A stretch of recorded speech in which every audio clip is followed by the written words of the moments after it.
बिस्मिल्लाहिर्रहमानिर्रहीम। अस्सलामु अलैकुम दोस्तों, उम्मीद है सब खैर आफियत से होंगे। बुत शिकन पार्ट 9। महमूद की एक मोतबर कनीज अलमास ने अपने आका को इतला देते हुए कहा, सरदार तबरेज बहुत सरशारी के आलम में आए थे, मगर वापसी के वक्त उनका चेहरा बिगड़ा हुआ था।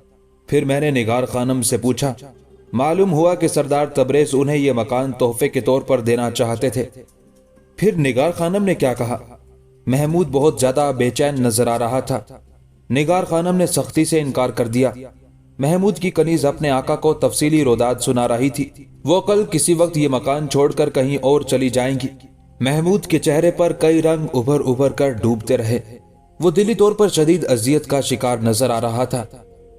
अच्छा अलमास, तू मेरा एक काम कर दे।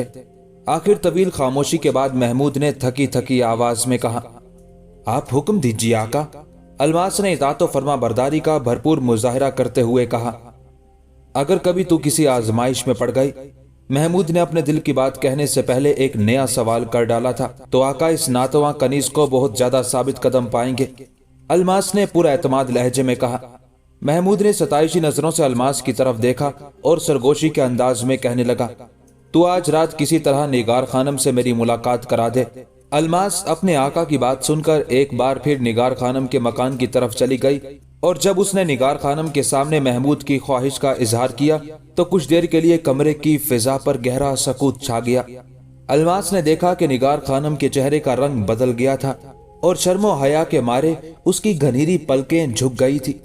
फिर वो गुलाबी रंगत आहिस्ता आहिस्ता जर्दी में तब्दील होने लगी और निगार खानम की आंखों से हल्का हल्का खौफ झांकने लगा। अपने आका से कहना कि मुझे मेरे हाल पर छोड़ दे। अलमास बहुत देर तक निगार खानम को समझाती रही, और जब असद शिराजी की बेटी किसी तरह भी महमूद से मिलने के लिए आमादा नहीं हुई तो अलमास ने इंतहाई असर अंगेज लहजे में कहा, क्या आप ये चाहती हैं कि साहबजादे अपने होशो हवास खो बैठे और उनकी मोहतरम जात अहले गजनी की नजरों में तमाशा बनकर रह जाए? नहीं अलमास। निगार खानम को महसूस हुआ कि उसके दिल में दर्द की एक तेज लहर सी उठ रही है, और फिर वो दर्द की शिद्दत से तड़प उठी। मैं यही तो चाहती हूं कि साहबजादे मेरी खातिर तमाशा ना बने। आपके इनकार के बाद उनका तमाशा बन जाना यकीनी है। अलमास ने एक एक लफ्ज पर जोर देते हुए कहा। फिर मैं क्या करूं? निगार खानम ने घबराकर अलमास के कांधे पर सर रख दिया और बेइख्तियार रोने लगी। आप आका से सिर्फ एक मुलाकात कर लीजिए, अलमास ने निगार खानम को मशवरा देते हुए कहा। वो आपके बेघर हो जाने से बहुत परेशान है, उन्हें किसी तरह मुतमईन कर दीजिए, फिर ये तूफान ठहर जाएगा। निगार खानम बहुत देर तक उस मसले के नशेबो फराज पर सोचती रही। कभी वो उठकर कमरे में टहलने लगती, कभी उसके कानों में अमीर सबुख्तगीन की पुरजलाल आवाज गूंजने लगती, और कभी आंखों के सामने महमूद का परेशान चेहरा उभर आता। आखिर उसने कनीज अलमास के सामने सर झुकाकर अपनी रजामंदी का इजहार कर दिया। निस्फ शब के करीब निगार खानम के मकान के दरवाजे पर हल्की सी दस्तक हुई। वो तन्हा लड़की बहुत देर से सब्जाजार में टहल रही थी। आज निगार खानम तवीलो आरीज मकान में अकेली थी। असद शिराजी के तमाम मुलाजमीन व खिदमतगार पहले ही रुखसत हो चुके थे। उसकी जगह कोई और दोशीजा होती तो तन्हाई के खौफ से या तो मकान छोड़कर जा चुकी होती या फिर अपने आप को किसी महफूज कमरे में कैद कर लेती, मगर निगार खानम एक इंतहाई शुजा और हौसलामंद लड़की थी। इसी वजह से वो तन्हा सब्जाजार पर टहलकर महमूद का इंतजार कर रही थी। फिर जैसे ही दरवाजे पर दस्तक हुई, निगार खानम ने करीब पहुंचकर आने वाले को मुखातिब करते हुए कहा, कौन है? अगरचे वो जानती थी कि आने वाला महमूद के सिवा कोई दूसरा नहीं हो सकता, लेकिन फिर भी उसने एहतियात के तौर पर आने वाले के मुतालिक तस्दीक कर लेना जरूरी समझा था, क्योंकि वो सरदार तबरेज की तरफ से मुतमईन नहीं थी। उसने रुखसत होते वक्त सरदार तबरेज की आंखों में अजीब से साए देखे थे। मैं हूं, जवाब में एक निस्वानी आवाज उभरी। निगार खानम ने फौरन ही उस आवाज को पहचान लिया। वो महमूद की कनीज अलमास की आवाज थी। निगार खानम ने आगे बढ़कर दरवाजा खोल दिया। पहले मकान में अलमास दाखिल हुई और तेजी से बाएं जानिब हटकर खड़ी हो गई। उसके बाद महमूद अंदर आया और अलमास ने दरवाजा बंद कर दिया। निगार खानम ने बड़ी मुश्किल से अपने धड़कते हुए दिल पर काबू पाया और आहिस्ता आहिस्ता नजरें उठाकर देखा। महमूद आम से लिबास में उसके सामने खड़ा था। उसके चेहरे पर कोई नकाब नहीं था। निगार खानम महमूद की ये जुर्रत देखकर हैरान रह गई। किसी ने आपको इस तरफ आते हुए तो नहीं देखा? निगार खानम की आवाज लरज रही थी और नजरें झुकी हुई थी। निगार खानम, महमूद की आवाज में भी हल्का सा इर्तियाज था। मैं सिर्फ चंद लम्हों के लिए यहाँ आया हूँ, बराह करम किसी कमरे में तशरीफ ले चलिए, ये जगह इन बातों के लिए मुनासिब नहीं। निगार खानम चुपचाप आगे बढ़ी और महमूद उसके पीछे पीछे चलने लगा। महमूद ने देखा कि निगार खानम चलते चलते लड़खड़ाने लगती थी और फिर संभल जाती थी। फानूस की तेज रोशनी में महमूद ने निगार खानम की तरफ देखा और उसके दिल की धड़कनें बेरब्त हो गई। मैंने अलमास से सुना है कि आप ये मकान छोड़कर जा रही हैं। महमूद रुक रुक कर बोल रहा था। उसे बात करने में बहुत ज्यादा दुश्वारी पेश आ रही थी। अगरचे महमूद एक बेबाक नौजवान था, लेकिन निगार खानम की मौजूदगी ने उसकी जुर्रत गुफ्तार छीन ली थी। जी हाँ, मैं कल किसी वक्त यहाँ से चली जाऊंगी, निगार खानम ने बदस्तूर नजरें झुकाए हुए कहा। वो इतने करीब से अपने महबूब का चेहरा देखने के लिए बेचैन थी, मगर शर्म हया उसे बार बार रोक लेती थी। यहां से निकलकर कहां जाएंगी? महमूद ने झिझकते हुए सवाल किया। कहीं भी। निगार खानम की नजरें ईरानी कालीन पर मरकूज थी। अल्लाह की जमीन बहुत वसी है। बज़ाहिर निगार खानम ने बड़ी हिम्मत का मुजाहरा किया था, लेकिन फिर भी उसकी आवाज से दिल का दर्द झलक रहा था। मगर मैं ऐसा नहीं होने दूंगा। अचानक महमूद का लहजा बदल गया था और उसकी आवाज से शाहाना जलाल की बारिश होने लगी थी। निगार खानम ने घबराकर महमूद की तरफ देखा। शर्म हया की नाजुक दीवार यकायक गिर गई थी। आप ऐसा नहीं करेंगे, निगार खानम ने आहिस्ता से कहा। अब उसकी नजरें मुसलसल महमूद के चेहरे पर जमी हुई थी। क्यों? महमूद के लहजे में हल्की सी झुंझुलाहट थी। आखिर आप मुझ पर यह पाबंदी क्यों आयद कर रही हैं? इसलिए कि आपसे मेरा कोई रिश्ता नहीं है। ये कहते कहते निगार खानम के चेहरे पर एक अजीब सी उदासी छा गई। अहले दुनिया इस हमदर्दी को न जाने कैसे कैसे मफहूम पहनाएंगे। ये हमदर्दी नहीं है निगार खानम, महमूद ने बुलंद आवाज में कहा। फिर क्या है? अचानक निगार खानम के दिल की धड़कन तेज हो गई और उसके सीने में दबी हुई ख्वाहिश पूरी शिद्दत से बेदार हो गई। वो महमूद की जबान से सिर्फ एक लफ्ज सुनने के लिए बेकरार थी, और आज रात उसकी जिंदगी का वही नाजुक तरीन लम्हा आ गया था। ये हमदर्दी नहीं है। महमूद की जबान लड़खड़ा रही थी। मैं खुद भी नहीं जानता कि ये क्या है, मगर हमदर्दी नहीं है। मैं किसी भी हाल में तुम्हें परेशान नहीं देख सकता निगार खानम। महमूद अपनी मोहब्बत का इजहार करना चाहता था, मगर जबान उसका साथ नहीं दे रही थी। शायद ये उस लम्हे का कर्ज है जब आप मेरी अयादत के लिए आई थी। निगार खानम वाह आंखों से महमूद की तरफ देखे जा रही थी। उस लम्हे का कर्ज? यकायक निगार खानम का चेहरा बुझने लगा। फिर वो कर्ज तो आपने उतार दिया। मैंने भी चंद अल्फाज अपनी जबान से अदा किए थे, आपने भी चंद अल्फाज दोहरा दिए, हिसाब बराबर हो गया। ये कहते कहते निगार खानम का शफक रंग चेहरा धुआं हो गया। महमूद उससे इजहार हमदर्दी के लिए आया था। ऐसे मौके पर कोई शख्स भी आ सकता था। निगार खानम जलते हुए जहन के साथ सोच रही थी। सरदार तबरेज भी तो उससे हमदर्दी का इजहार करने आया था। फिर महमूद और सरदार तबरेज में क्या फर्क है? निगार खानम को अपना दिल डूबता हुआ महसूस होने लगा। वो कर्ज अभी अदा नहीं हुआ। निगार खानम की समात से महमूद की आवाज टकराई। मैं एक सिपाही हूं निगार खानम, इसलिए मुझे शमशीरों सिना की जबान आती है। निगार खानम ने चौंक कर महमूद की तरफ देखा। उसकी कुशादा आंखों में अजीब सा रंग नुमाया हो गया था। मैं आपकी तरह खूबसूरत अल्फाज का इस्तेमाल नहीं कर सकता, महमूद इंतहाई जज्बाती लहजे में कह रहा था। मगर यह हकीकत है कि मैं अपने माँ बाप के बाद इस दुनिया में सबसे ज्यादा आपको चाहता हूँ। इसीलिए मेरी ख्वाहिश है कि आप इज्जत और सुकून के साथ इस घर में रहें। मैं आपको दर बदर नहीं होने दूंगा। निगार खानम ने आंखें बंद कर ली। वो एक लफ्ज जिसे सुनने के लिए निगार खानम अक्सर रातों को जागा करती थी, आज उसी लफ्ज की सरूर आमेज मौसीकी ने उसके पूरे वजूद को खुमारो निशात की तेज लहरों में डबो दिया था। सरशारी की कैफियत इतनी शदीद थी कि निगार खानम एक लम्हे के लिए लड़खड़ाई। फिर उसने अपने करीबी सतून का सहारा लिया और उसे सर टेक दिया। बस मेरे लिए आपका यह इकरार काफी है। आहिस्ता आहिस्ता निगार खानम के होठों को जुम्बिश हुई। वो अध खुली आंखों से महमूद की तरफ देख रही थी। आप इस सिलसिले में कोई कदम ना उठाएं। अब मुझे ये बेघरी भी कबूल है। आखिर क्यों? महमूद ने हैरत ज़दा लहजे में पूछा। मैं आपकी रुसवाई से डरती हूँ। निगार खानम महमूद को किस तरह बताती कि अमीर सबुख्तगीन ने उस पर कितनी होलनाक पाबंदियां आयद कर दी हैं। जब इंसान का दिल साफ हो तो रुसवाई कैसी? महमूद ने कहा और कमरे से निकल गया। निगार खानम उसे रोकना चाहती थी, मगर उस खौफ से चुप रही कि उसके होंठों की एक जुम्बिश बाप और बेटे के दरमियान रंजिश और इख्तलाफ की एक कहानी दीवार खड़ी कर देगी। दूसरे दिन महमूद सरदार तबरेज से मिला और किसी तमहीद के बगैर कहने लगा, ये मेरी ख्वाहिश है कि तुम असद शिराजी का मकान मेरे हाथ फरोख्त कर दो। साहबजादे, मैंने ये मकान ज्यादा फायदा हासिल करने के लिए नहीं खरीदा है। सरदार तबरेज बहुत सर्द लहजे में बोल रहा था। उसे मुकदमे की कार्रवाई के दौरान ही अंदाजा हो गया था कि महमूद असद शिराजी की बेटी निगार खानम में गैर मामूली दिलचस्पी ले रहा है। महमूद को सरदार तबरेज का यह अंदाजे गुफ्तगू पसंद नहीं आया था। तुम मुझे पहचानते हो? महमूद का लहजा बहुत तल्ख था। साहबजादे, ये भी कोई पूछने की बात है? सरदार तबरेज बड़ी बेहिसी के साथ मुस्कुरा रहा था। आपको कौन नहीं जानता?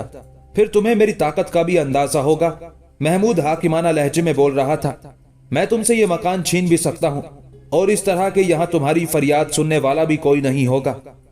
बेशक आप ऐसा कर सकते हैं। सरदार तबरेज की मुस्कुराहट बदस्तूर थी, मगर मैं आखिरी सांस तक अपनी इस जागीर से दस्तबरदार नहीं होऊंगा। मैं तुम्हें बहुत जल्द देखूंगा सरदार तबरेज, यह कहकर महमूद चला गया। महमूद के जाते ही सरदार तबरेज ने सारा वाकया अमीर सबुख्तगीन के गोश गुजार कर दिया। सबुख्तगीन बहुत देर तक सख्ते के आलम में बैठा रहा। वो सोच भी नहीं सकता था कि निगार खानम के सिलसिले में महमूद इस हद तक पहुंच जाएगा। सरदार तबरेज ने बड़ी अयारी से सबुख्तगीन के आसाब पर एक और जरब लगाई। घर की खबर लीजिए अमीर, आपके जाहो जलाल की फलकबोस इमारत में बहुत गहरा शिगाफ पड़ गया है। गजनी के ताबनाक मुस्तकबिल पे एक लड़की ने शब खून मार दिया है। तुमने ठीक कहा तबरेज।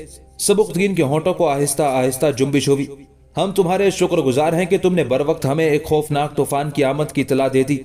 फिर गजनी के बाशिंदों ने सरदार तबरेज के मुलाजिमों को असद शिराजी के मकान में दाखिल होते और बुरका पोश खातून को छोटी सी गठड़ी उठाए बाहर निकलते देखा। ये बुरका पोश खातून निगार खानम थी, जिसके हाथ में इस्तेमाल के चंद कपड़े थे। वो तेज तेज कदम उठाती हुई उस मस्जिद की तरफ जा रही थी जहां निजाम शाह मुकीम थे। सरदार तबरेज के जासूस मुसलसल निगार खानम का ताक़ुब कर रहे थे और निगार खानम बहुत तेज रफ्तारी के साथ कदम उठा रही थी ताकि वो जल्द अज जल्द निजाम शाह तक पहुंच जाए। इस दौरान निगार खानम ने एक जगह रुककर राहगीरों से उस मस्जिद का पता पूछा जहां निजाम शाह कयाम पजीर थे। ये मस्जिद निगार खानम के मकान से कई मील के फासले पर वाक़ थी, मगर उसके आहनी कदमों के नीचे ये फासला कोई अहमियत नहीं रखता था। वो अपने गिरदो पेश से बेनयाज मस्जिद की जानिब बढ़ी जा रही थी। सरदार तबरेज के जासूसों ने अपने आका के हुक्म के मुताबिक एक मखसूस फासला कायम कर रखा था ताकि निगार खानम को उस ताकुब का पता न चल सके।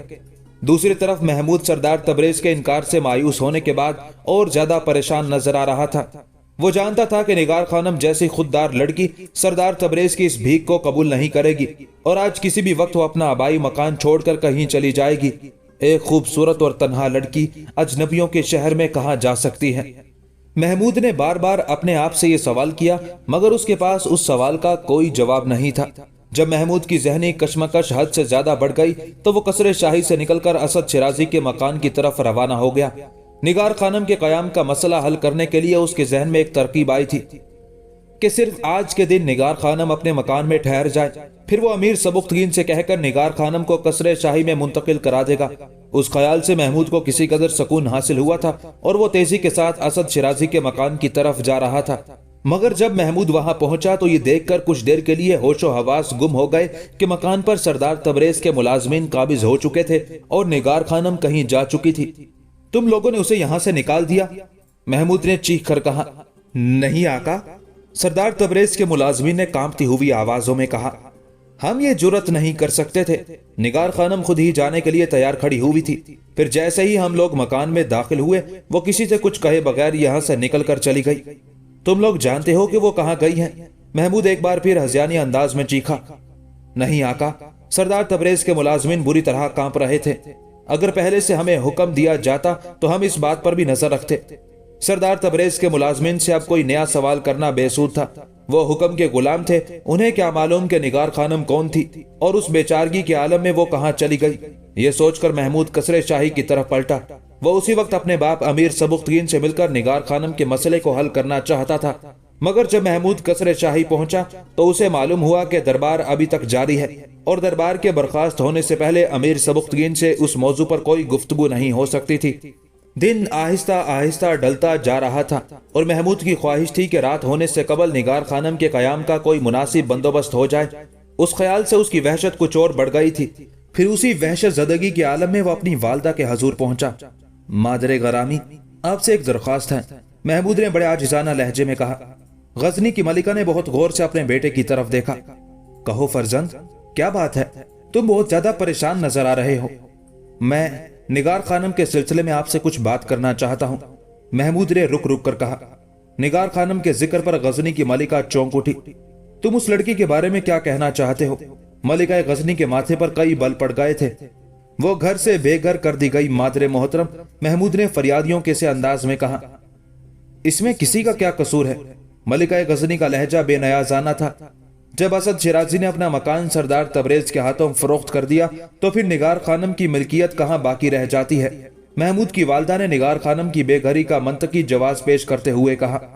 अब अपने आबाई मकान में उसके कयाम की एक ही सूरत है कि सरदार तबरेज निगार खानम को बहैसियत किरायादार कबूल कर ले।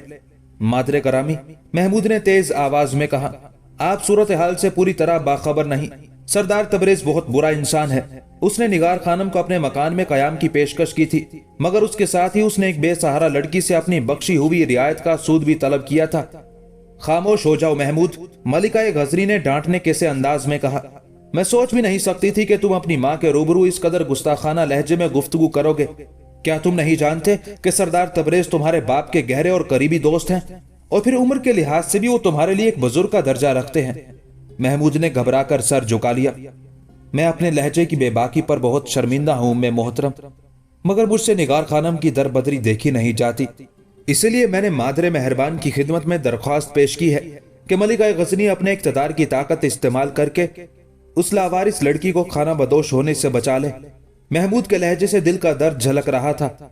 मैंने सरदार तबरेज से कहा था कि वो निगार खानम का आबाई मकान मेरे हाथ फरोख्त कर दे, मगर इस पर वो आमादा नहीं हुआ। अब मेरी इल्तिजा है कि आप इस मामले में मुदाखलत करें। शायद बाबा जान अपने दोस्त की हिमायत में मेरी दरख्वास्त कबूल ना फरमाए।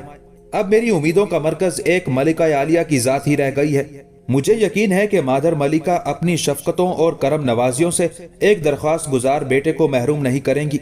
एक लम्हे के लिए महमूद की असर अंगेज गुफ्तगू सुनकर मलिका गजनी का दिल बेकाबू हो गया, मगर फौरन ही उस मुदब्बिर औरत ने अपनी जज्बाती कैफियत को नजरअंदाज कर दिया।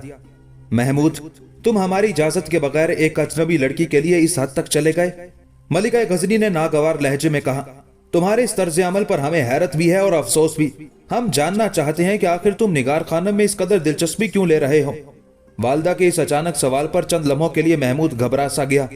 फिर उसने अपने आसाब पर काबू पाते हुए बहुत आहिस्ता लहजे में कहा, मादर गरामी, निगार खानम मेरी हमदर्द है, इसलिए मैं भी उसे बुरे वक्त में तन्हा छोड़ना नहीं चाहता। महमूद ने बड़ी सादगी और सच्चाई से अपने जज्बात की तर्जुमानी कर दी थी। हरगिज नहीं। अचानक मलिका गजनी का लहजा गजबनाक हो गया था। वो तुम्हारी हमदर्द नहीं हो सकती, उसे सिर्फ अपनी जात से दिलचस्पी है। वो तुम्हारी सादा लोही और कम उम्री से फायदा उठाते हुए एक खौफनाक खेल खेल रही है। कैसा खौफनाक खेल? महमूद ने परेशान होते हुए कहा। ये सारी बातें तुम्हें तुम्हारे बाप बताएंगे। मलिका गजनी ने मुश्ताइल बेटे के जज्बात को सर्द करने के लिए कहा। मगर मैं आपसे निगार खानम के बारे में बात कर रहा हूं, महमूद ने मलिका गजनी के तबसरे को नजरअंदाज करते हुए कहा। उसका मसला फौरी तौर पर हल तलब है। मैं इस सिलसिले में कुछ नहीं कर सकती फरजंद, मलिका गजनी ने साफ साफ कह दिया। वो महमूद के दिल में उठने वाले जज्बाती तूफान के जोर को उसी वक्त तोड़ देना चाहती थी। आप इतना तो कर सकती हैं कि अपने हुक्म से निगार खानम को आर्जी तौर पर कसरे शाही में ठहरने की इजाजत दे दें। महमूद ने अपनी दानिश्त में उस मसले का एक माकूल हल पेश कर दिया था। मैं तुम्हारे बाबा जान की इजाजत के बगैर यह काम भी नहीं कर सकती। मलिका गजनी ने निगार खानम के सिलसिले में मुकम्मल तौर पर बेहिसी इख्तियार कर ली थी। आखिर बाबा जान सरजमीन गजनी पर उस बेगुनाह और मासूम लड़की का वजूद बर्दाश्त क्यों नहीं कर लेते? यकायक महमूद के चेहरे पर नागवारी का रंग उभर आया था। मलिका गजनी ने चाहा कि वो बेटे के सामने सारे संगीन हकाइक बयान कर दे, मगर फिर कुछ सोचकर उसने बात का रुख बदल दिया। ये सवाल तुम अपने बाबा जान से करो, वही तुम्हें इसका जवाब देंगे। लेकिन इतना जरूर सुन लो कि तुम आइंदा निगार खानम से कोई ताल्लुक नहीं रखोगे। महमूद उस जेल में अपनी वालदा से मजीद सवाल करना चाहता था कि अमीर सबुख्तगीन अपनी हरम सरा में दाखिल हुआ। मलिका गजनी के चेहरे पर नागवारी की अलामत देखकर उसे हैरत हुई। फिर उसने महमूद की तरफ देखा जो सर झुकाए बैठा था। अमीर सबुख्तगीन की जहानत और तेज निगाही ने चंद लम्हों में सूरत हाल को समझ लिया। मैं फिजा में बहुत बड़ी तब्दीली महसूस कर रहा हूँ। आखिर इसकी वजह? अमीर सबुख्तगी ने अपनी बीवी को मुखातिब करते हुए कहा। मलिका गजनी उसी मौके की तलाश में थी। उसने किसी हिचकिचाहट के बगैर शोहर से कहना शुरू कर दिया था, साहबजादे को निगार खानम की बेघरी की फिक्र सता रही है। यह सुनकर अमीर सबुख्तगीन की भवें खिंच गई और माथे पर कई बल पड़ गए। महमूद, ये मैं क्या सुन रहा हूं? अमीर गजनी ने बुलंद आवाज में कहा। सरदार तबरेज भी मुझसे शिकायत कर रहे थे कि तुमने उनसे बहुत गुस्ताखाना अंदाज में गुफ्तगू की है। सरदार तबरेज ने गलत बयानी से काम लिया। महमूद के लहजे में खौफ या परेशानी का हल्का सा शाइबा तक न था। मैंने उनसे निहायत अदब के साथ गुजारिश की थी कि वो असद शिराजी का मकान मेरे हाथ फरोख्त कर दें, मगर वो अपनी दौलत से सरशार थे, इसलिए उन्होंने बड़ी बेरहमी के साथ मेरी दरख्वास्त को मुस्तरद कर दिया। आखिर मैं अमीर गजनी का फर्जंद हूँ, मुझसे अपनी ये तौहीन बर्दाश्त नहीं हुई। फिर मेरी जबान भी दराज हो गई। लेकिन आप यकीन करें कि इस जारहियत की इब्तदा खुद सरदार तबरेज ने की थी। वो एक लावारिस लड़की की मजबूरियों से फायदा उठाना चाहते हैं, मगर बाबा जान, मैं ऐसा नहीं होने दूंगा। महमूद के लहजे से खुली हुई बगावत का इजहार हो रहा था। बेटे का तर्ज गुफ्तगू देखकर अमीर सबुख्तगीन सन्नाटे में आ गया। उसने कबल वक्त जिस तूफान को रोकने की कोशिश की थी, वही तूफान अपनी तमाम तर होलनाकियों के साथ उसकी पुरसकून जिंदगी के साहिल पर नमूदार हो चुका था। अमीर सबुख्तगीन बहुत देर तक अपने ख्यालात में गुम रहा और फिर महमूद को मुखातिब करते हुए बोला, फर्जंद, मैं समझता था कि तुम अपने बाप के हुक्म पर आंखें बंद करके अमल पैरा रहोगे, मगर अब महसूस होता है कि तुम्हारे दिमाग में कुछ अंदेशे सर उभार रहे हैं। इसलिए मैं चाहता हूं कि तुमसे साफ साफ बातें करूं और तुम्हें जमाने की अयारियों के बारे में सब कुछ बता दूं। उसके बाद सबुख्तगीन ने बेटे के सामने असद शिराजी की बेशतर साजिशों की तफसील बयान कर दी। बस अपने और अरमगाना के ताल्लुकात का जिक्र नहीं किया। फर्जंद, निगार खानम उस असद शिराजी की बेटी है जिसने बचपन में 2 बार तुम्हें जहर दिलवाने की कोशिश की थी। बाप की जबान से इंकशाफ सुनकर महमूद के चेहरे का रंग मुतगय्यर हो गया। बेटे, मैं निगार खानम का दुश्मन नहीं, मगर बाप के दिल से मजबूर हूं। अमीर सबुख्तगीन की आवाज भी शिद्दत जज्बात से मगलूब नजर आ रही थी। फिर तुम ही बताओ कि मैं निगार खानम पर किस तरह एतबार कर लूं? मगर मुझे ये जहर निगार खानम ने नहीं दिया था। कुछ देर बाद महमूद हैरत और परेशानी के हल्का असर से बाहर निकल आया था। अब मैं तुम्हें कैसे बताऊं कि उस देने के रहने वाले कौन हैं और अपने चेहरे पर कैसे कैसे नकाब डाले होते हैं। अमीर सबुख्तगीन ने जज्बाती बेटे को समझाने की कोशिश की। मैंने तुमसे कुछ दिन पहले वादा लिया था कि तुम शमशीरों की झनकार के सिवा कोई आवाज नहीं सुनोगे, मगर आज तुम्हारी तरफ से अहद शिकनी का भरपूर मुजाहिरा हो रहा है और तुम पूरे इन्हमाक के साथ चूड़ियों की खनक और पाजेब की झनकार सुन रहे हो। मैं कोई आवाज नहीं सुन रहा हूं अमीर मुअज्जम, महमूद ने निहायत अदब व एहतराम के लहजे में कहा, और ना मैंने अहद शिकनी की है। मैं आपके हवाले से इस गुनाह का तसव्वुर भी नहीं कर सकता। फिर उस लड़की की हिमायत क्यों कर रहे हो जिसे तुम्हारा बाप पसंदीदा नजरों से नहीं देखता? अमीर सबुख्तगीन ने किसी कदर तल्ख लहजे में कहा।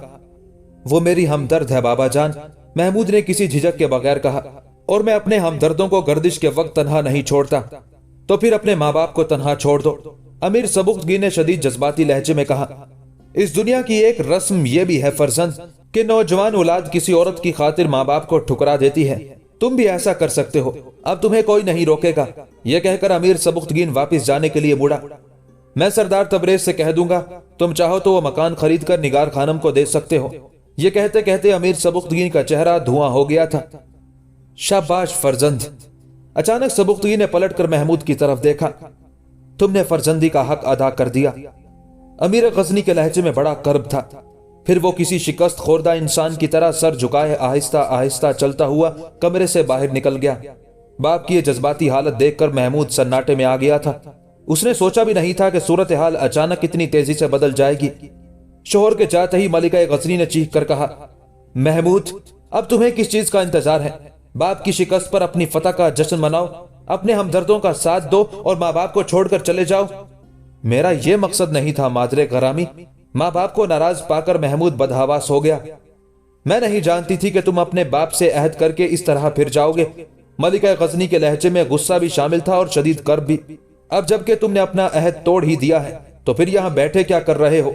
निगार खानम को लेकर कहीं दूर चले जाओ, हम तुम्हारे बगैर भी जी लेंगे। हमें हर हाल में जीना आता है। ये कहते कहते मलिका गजनी की आंखों से आंसू बहने लगे। महमूद उस जज्बाती सूरत हाल को बर्दाश्त ना कर सका। वो तेजी से उठा और माँ के कदमों से लिपट गया। उम्मे मोहतरम, मैं आपको छोड़कर कहां जाऊंगा, और चला भी गया तो जिंदा किस तरह रहूंगा? तुम्हारी जिंदगी के लिए असद शिराजी की बेटी निगार खानम काफी है। मलिका गजनी ने इंतहाई तंज़-आमेज़ लहजे में कहा, दुनिया की हर शय आपके बाद है, आपसे पहले कोई नहीं। मलिका गजनी के पैरों पर महमूद की गिरफ्त मजबूत होती जा रही थी। नहीं फर्जंद, मलिका गजनी के लहजे में वही सख्ती थी। अब वक्त आ गया है कि तुम किसी एक नतीजे पर पहुंच जाओ। तुम्हारी रोज रोज की तिफलाना हरकतें तुम्हारे माँ बाप का जहनी सुकून भी गारत कर देंगी और ममलुकत गजनी के ताबनाक मुस्तकबिल पर भी गहरी स्याही फेर देंगी। नहीं माजरे गरामी, ऐसा हरगिज नहीं होगा। महमूद ने वालदा के कदमों से लिपटते हुए कहा, मेरी वजह से ना आपका जहनी सुकून तबाह होगा और ना गजनी का मुस्तकबिल अंधेरों में डूबेगा, मगर जब तक निगार खानम दरमियान में मौजूद है उस वक्त तक हमारा जहनी सुकून भी मुहाल है और ममलुकत गजनी का मुस्तकबिल भी गैर महफूज। इस जज्बाती जर्ब से बेटे को टूटता देखकर मलिका गजनी ने कुछ और जारहियत इख्तियार कर ली थी। महमूद माँ के कदमों को छोड़कर खड़ा हो गया। मैं निगार खानम को दरमियान से हटा दूंगा, मगर आपको मायूस नहीं करूंगा। जज्बाती रिश्तों के उस महाज पर बेटे को पसपा होते देखकर मलिका गजनी की खुशी की कोई इंतहा नहीं रही थी, मगर फिर भी उसने अपने चेहरे पर मसनूई गुस्से की एक दबीस नकाब डाल रखी थी। मैं तो शायद तुम्हारी इस लग्जिश को माफ भी कर दूं, मगर तुम्हारे बाबा जान को बहुत मायूसी हुई है, आप उनके हजूर मेरी सिफारिश कर दें। महमूद ने शिकस्ता लहजे में कहा, अब मुझ में तो इतनी हिम्मत नहीं है कि मैं अमीर मुअज्जम का सामना कर सकूं। मलिका गजनी को उसी लम्हे का इंतजार था। मैं अमीर के हजूर तुम्हारी माफी की दरख्वास्त पेश करती हूँ। यह कहकर मलिका गजनी सबुख्तगीन के कमरे की तरफ बढ़ी। मैं जानती हूँ कि तुम्हारे बाबा जान एक रोशन ख्याल और आला ज़र्फ इंसान है। वो अपने बेटे की इस गलती को आसानी से माफ फरमा देंगे। फिर जब खलवत में पहुंचकर मलिका गजनी ने अपने शोहर को तमाम सूरत हाल से आगाह किया तो अमीर सबुख्तगीन के चेहरे पर भी खुशी की एक लहर दौड़ गई और बेइख्तियार उसकी जबान से निकला, मैं जानता था मलिका आलिया कि मेरा बेटा महमूद ऐसा ही करेगा। वो दुनिया की किसी शख्सियत को अपने माँ बाप पर तरजीह नहीं दे सकता। अल्लाह का शुक्र है कि उसने मेरे हुस्ने जन की आबरू रखी और मेरे फर्जंद महमूद को इस कड़ी आजमाइश में कामयाबी से हमकिनार फरमाया। ये कहते कहते अमीर सबुख्तगीन की आंखों में हल्की हल्की नमी उभर आई थी। मैं अभी महमूद को लेकर आपकी खिदमत में हाजिर होती हूँ, मलिका गजनी ने कहा और दूसरे कमरे की तरफ जाने के लिए मुड़ी। नहीं, हम खुद महमूद के पास जाएंगे, आखिर वो हमारा बेटा है, कोई मुजरिम नहीं। फिर जब अमीर सबुख्तगीन और मलिका गजनी महमूद के कमरे में पहुंचे तो सल्तनत गजनी का वली अहद उदास खड़ा था। वो आने वालों के कदमों की चाप सुनकर पलटा और जब उसने अपने माँ बाप को दरवाजे में दाखिल होते देखा तो बहुत तेजी से आगे बढ़ा और अमीर सबुख्तगीन के कदमों से लिपट कर रोने लगा। बाबा, मैं आपको छोड़कर कहाँ जा सकता हूँ कि मेरा तो सब कुछ आप ही के कदमों में है। अमीर सबुख्तगीन ने बेइख्तियारी के आलम में महमूद के दोनों बाजू पकड़कर उठाया और इस तरह गले से लगा लिया जैसे कोई महजूर बाप एक तवील जुदाई के बाद अपने बेटे से मिला हो। मैं जानता हूं महमूद कि तुम कैसे सादतमंद बेटे हो, मगर कभी कभी जमाने की मसमूम हवाएं तुम्हारे मिजाज पर असरअंदाज हो जाती हैं। अमीर सबुख्तगीन इंतहाई रिक्कत आमेज लहजे में बोल रहा था, फर्जंद, मैं तुम्हें इन्हीं जहरीली हवाओं से बचाना चाहता हूं। याद रखना, ये दुनिया वाले आइंदा भी तुम्हारी सादा दिली से नाजायज फायदा उठाने की कोशिश करेंगे, मगर मेरे बेटे तुम अपने जज्बात के गुलाम ना हो जाना। अमीर सबुख्तगीन ने महमूद के सर पर हाथ फेरा और फिर उसे अलग करते हुए कहा, फर्जंद, अगर कभी जज्बात की मंजिल आ जाए तो अपने बाप के पैरों की तरफ देखना, जहां बरसों गुलामी की आहनी जंजीरें पड़ी रही हैं, और उस शोर को भी अपनी समातों में महफूज रखना कि जब तुम्हारा बाप चलता था तो वही जंजीरें बज उठती थी और उन आवाजों को सुनकर अहले दुनिया कहा करते थे कि वो जा रहा है गुलाम ज़ादा सबुख्तगीन। फर्जंद, तुम नहीं जानते कि इन जंजीरों के काटने में तुम्हारे बाप पर क्या गुजरी है। महमूद इंतहाई हैरत के आलम में पलके झपकाए बगैर अमीर सबुख्तगीन की तरफ देखे जा रहा था। उसने जिंदगी में पहली बार अपने बाप की गर्दिश रोजो शब की अजियतनाक दास्तान सुनी थी। बेटे, अमीर सबुख्तगीन ने बेकरार होकर महमूद का चेहरा दोनों हाथों में ले लिया। मैं नहीं चाहता कि गुलामी की वो जंजीरें मेरे पैरों से निकलकर तुम्हारा ताक़ुब करती रहें और फिर जब तुम अपने आप से गाफिल हो जाओ तो जिल्लत और नाकामी का वही तोक तुम्हारी गर्दन को जकड़ ले। अमीर सबुख्तगीन की आंखों से मुसलसल आंसू बह रहे थे। फर्जंद, हमारे बुजुर्गों की एक गलती ने कई सदियों तक हमें खून के आंसू रुलाए हैं। अब खुदा खुदा करके अश्कों का ये सैलाब ठहरा है तो फिर तुम एक भयानक गलती का शिकार हो रहे हो। निगार खानम तुम्हारे लिए आजादी का पैगाम नहीं, वो गुलामी की एक ऐसी जंजीर है जिस पर रेशम का गिलाफ चढ़ा हुआ है। महमूद ने घबराकर सर झुका लिया। बाबा, मैं बहुत शर्मसार हूं कि मेरे इस रवैये से आपको शदीद अजियत पहुंची। इस अजियत की तलाफी हो सकती है फर्जंद, अमीर सबुख्तगीन ने एक एक लफ्ज पर जोर देते हुए कहा। मैं इस तलाफी के लिए इंतहाई कोशिश से भी गुरेज नहीं करूंगा, महमूद ने रुक रुक कर कहा। उसकी जबान में हल्की हल्की लड़खड़ाहट थी। तुम्हें दो बातों में से किसी एक का इंतखाब करना होगा। अमीर सबुख्तगी ने बेटे को आमादा पाकर निहायत होशियारी से अपनी दिली ख्वाहिश का इजहार किया। माँ बाप की रजा या निगार खानम की कुर्बत? मैं आप दोनों की जात पर दुनिया की किसी हस्ती को फोकियत नहीं दे सकता, महमूद ने किसी तरद्दुद के बगैर कहा। यह उसके दिल की आवाज थी, इसलिए वो बेझिझक होकर बोल रहा था। फिर तुम्हें यह इकरार भी करना होगा कि तुम निगार खानम से शादी नहीं करोगे, चाहे मैं इस दुनिया में रहूं या ना रहूं। अमीर सबुख्तगी ने महमूद पर सख्त तरीन शर्त आयद करते हुए कहा, यह शर्त मेरी मौत के बाद भी साकित नहीं होगी। यह एक मुश्किल तरीन मरहला था। महमूद शदीद ज़हनी कशमकश का शिकार नजर आने लगा। वो वक्ती तौर पर निगार खानम की कुर्बत से दस्तबरदार होने के लिए तैयार था, मगर अमीर सबुख्तगी ने जो शराइत आयद की थी वो तो मुस्तकिल जुदाई की एक संगीन दीवार थी, जिसे किसी तरह भी मिसमार नहीं किया जा सकता था। महमूद गहरी सोच में डूब गया। दरअसल सल्तनत गजनी का वली अहद एक मामले में कशमकश का शिकार था। बचपन में चीचा के खौफनाक मर्ज ने उसके चेहरे को बिगाड़ कर रख दिया था। वो जब भी आईना देखता तो उसे अपनी उस कमजोरी का शिद्दत से एहसास होता। दूसरे नौजवानों की तरह महमूद की भी ये ख्वाहिश थी कि कोई हसीन तरीन दोशीजा उससे मोहब्बत करे।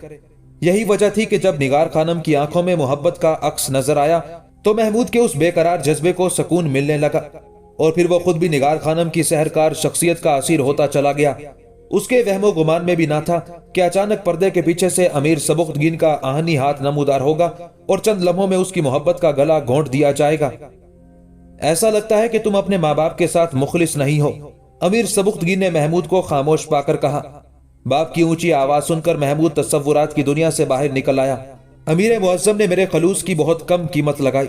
महमूद के दिल का कर्ब पूरे चेहरे पर फैल गया था। तुम्हारे चेहरे का रंग और तजब्जुब की ये कैफियत चीख चीख कर कह रहे हैं कि तुम्हें फैसला करने में दुश्वारी हो रही है।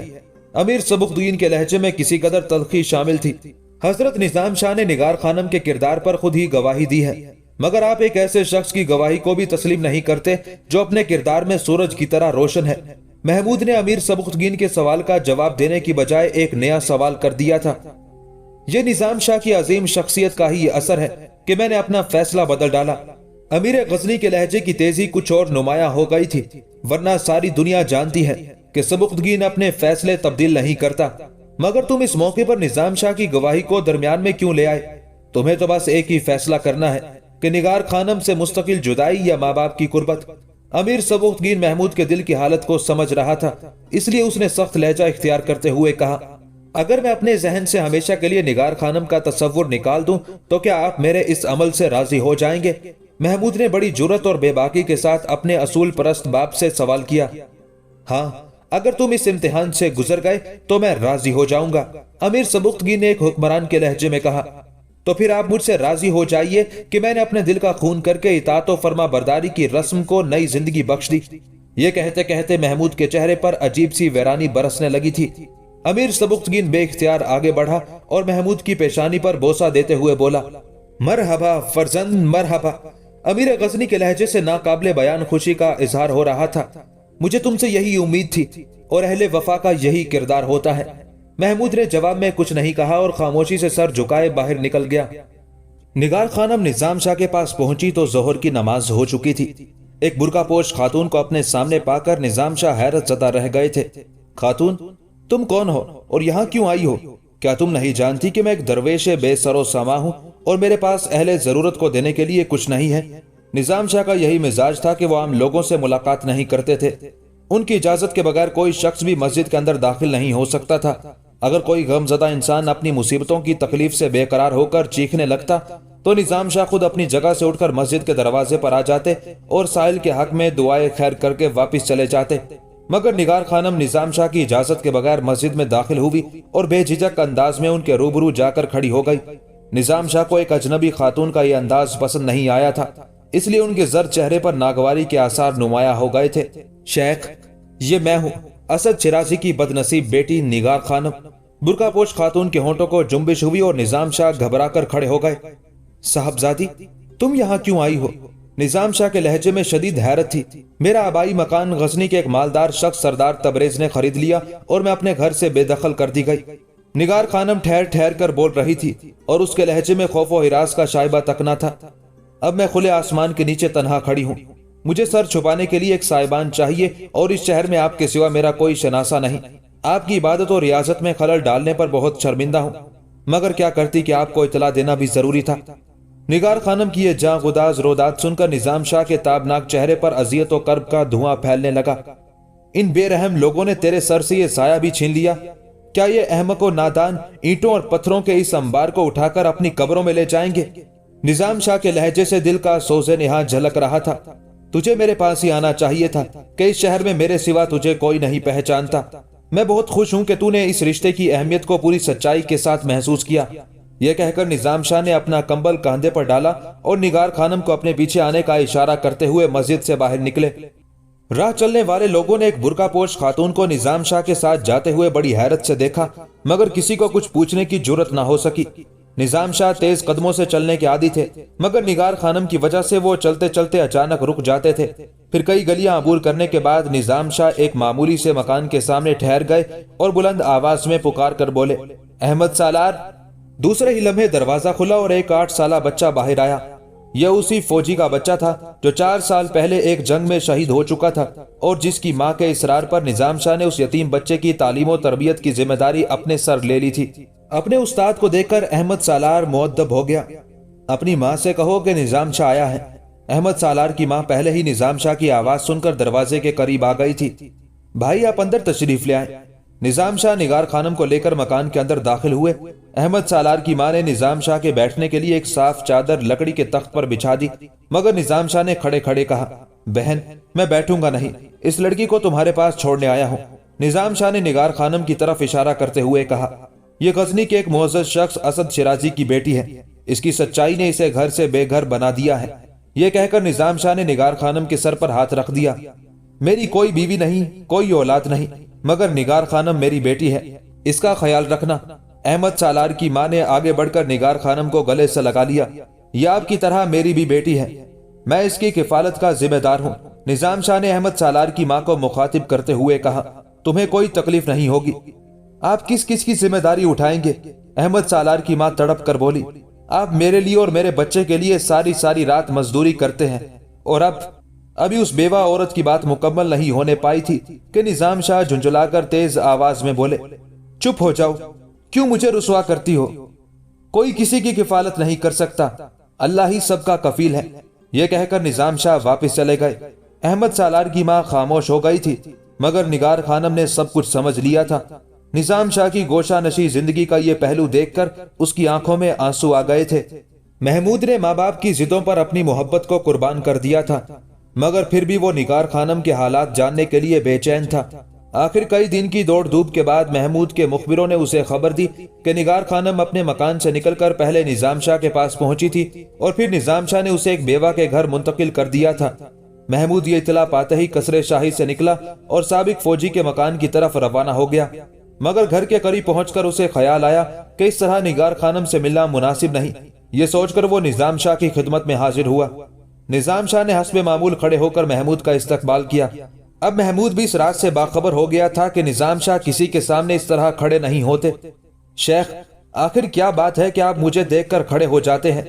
نظام شاہ مسکرائے، بس جی چاہتا ہے سو کھڑا ہو جاتا ہوں، میرے بیٹھنے اور کھڑے ہو جانے سے کیا فرق پڑتا ہے؟ نظام شاہ نے محمود کے سوال کو نظر انداز کر دیا تھا۔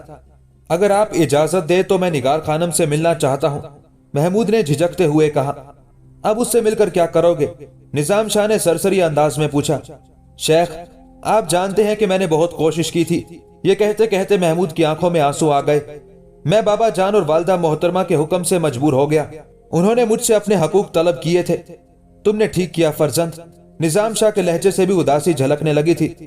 بس تقدیر میں یوں ہی لکھا تھا، اس تحریر کو کوئی نہیں مٹا سکتا۔ اب تم پیچھے مڑ کر نہ دیکھو کہ تمہارے سامنے بے شمار مسائل سر اٹھائے کھڑے ہیں۔ میں نگار خانم کو پرسکون دیکھنا چاہتا ہوں، محمود نے رکت آمیز لہجے میں کہا۔ اگر آپ اجازت دے تو میں اس کے مالی مسائل کو حل کر دوں، وہ کب تک ایک بیوہ عورت پر بوجھ بنی رہے گی؟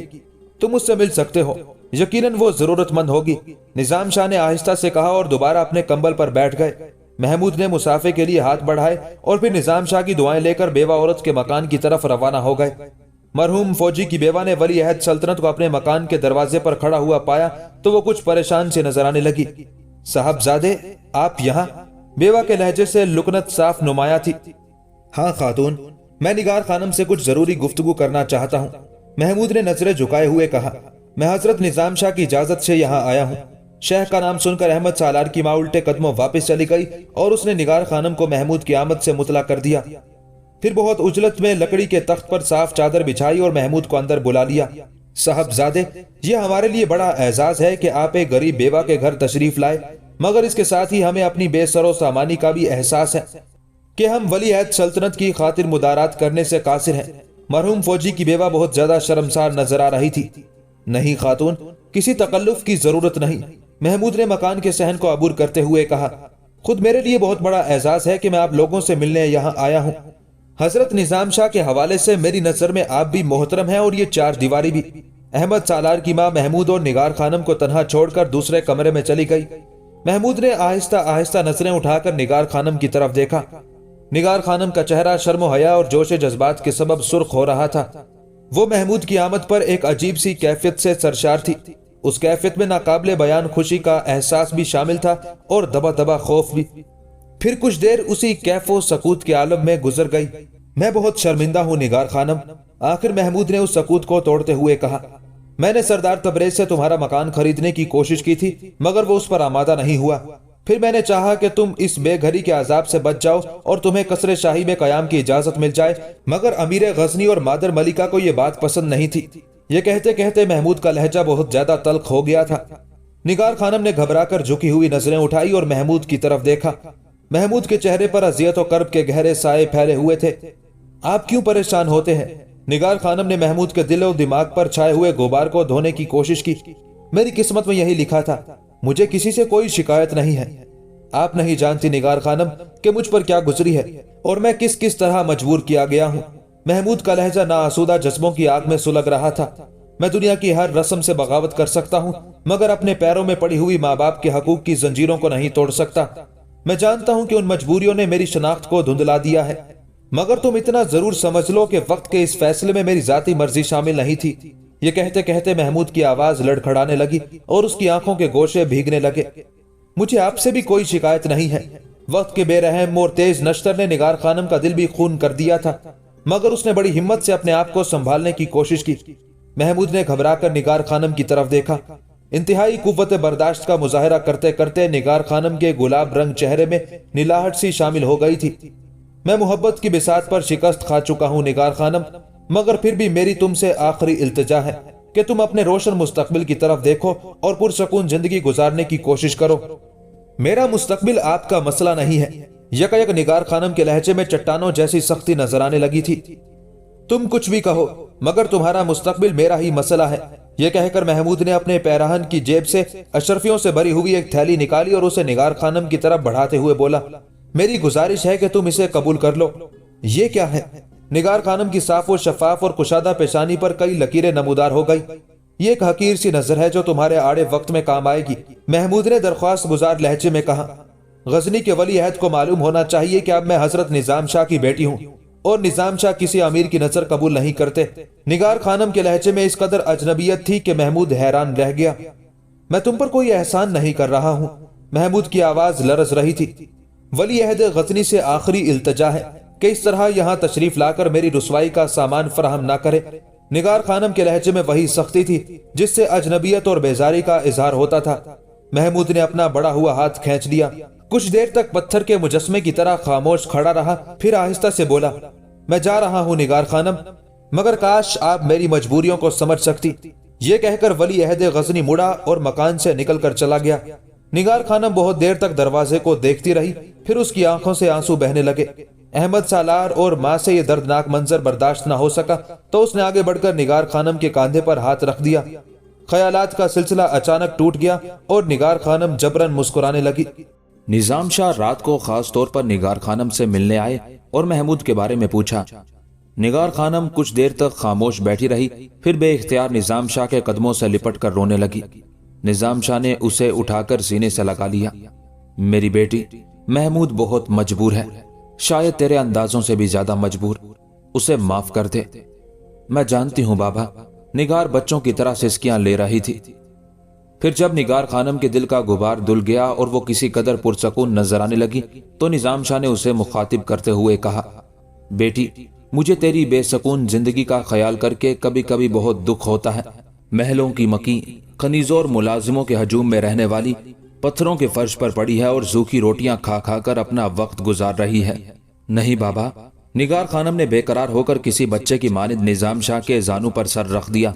مجھے اس زندگی پر فخر ہے بابا، اٹھو بیٹی۔ یک نظام شاہ کے لہجے سے جلال روحانی کا اظہار ہونے لگا تھا۔ نگار خانم نے گھبرا کر نظام شاہ کے چہرے کی طرف دیکھا۔ چراغ کی مدھم روشنی میں اسے ایسا لگا جیسے نظام شاہ کے جسم کے گرد کوئی فانوس سا جل رہا ہے۔ اب تیرا باپ اتنا مفلس بھی نہیں کہ اپنی بیٹی کے خالی دامن کو چپ چاپ دیکھتا رہے اور اسے کچھ نہ دے سکے۔ نظام شاہ ایک عجیب سے جذب کے عالم میں بول رہے تھے۔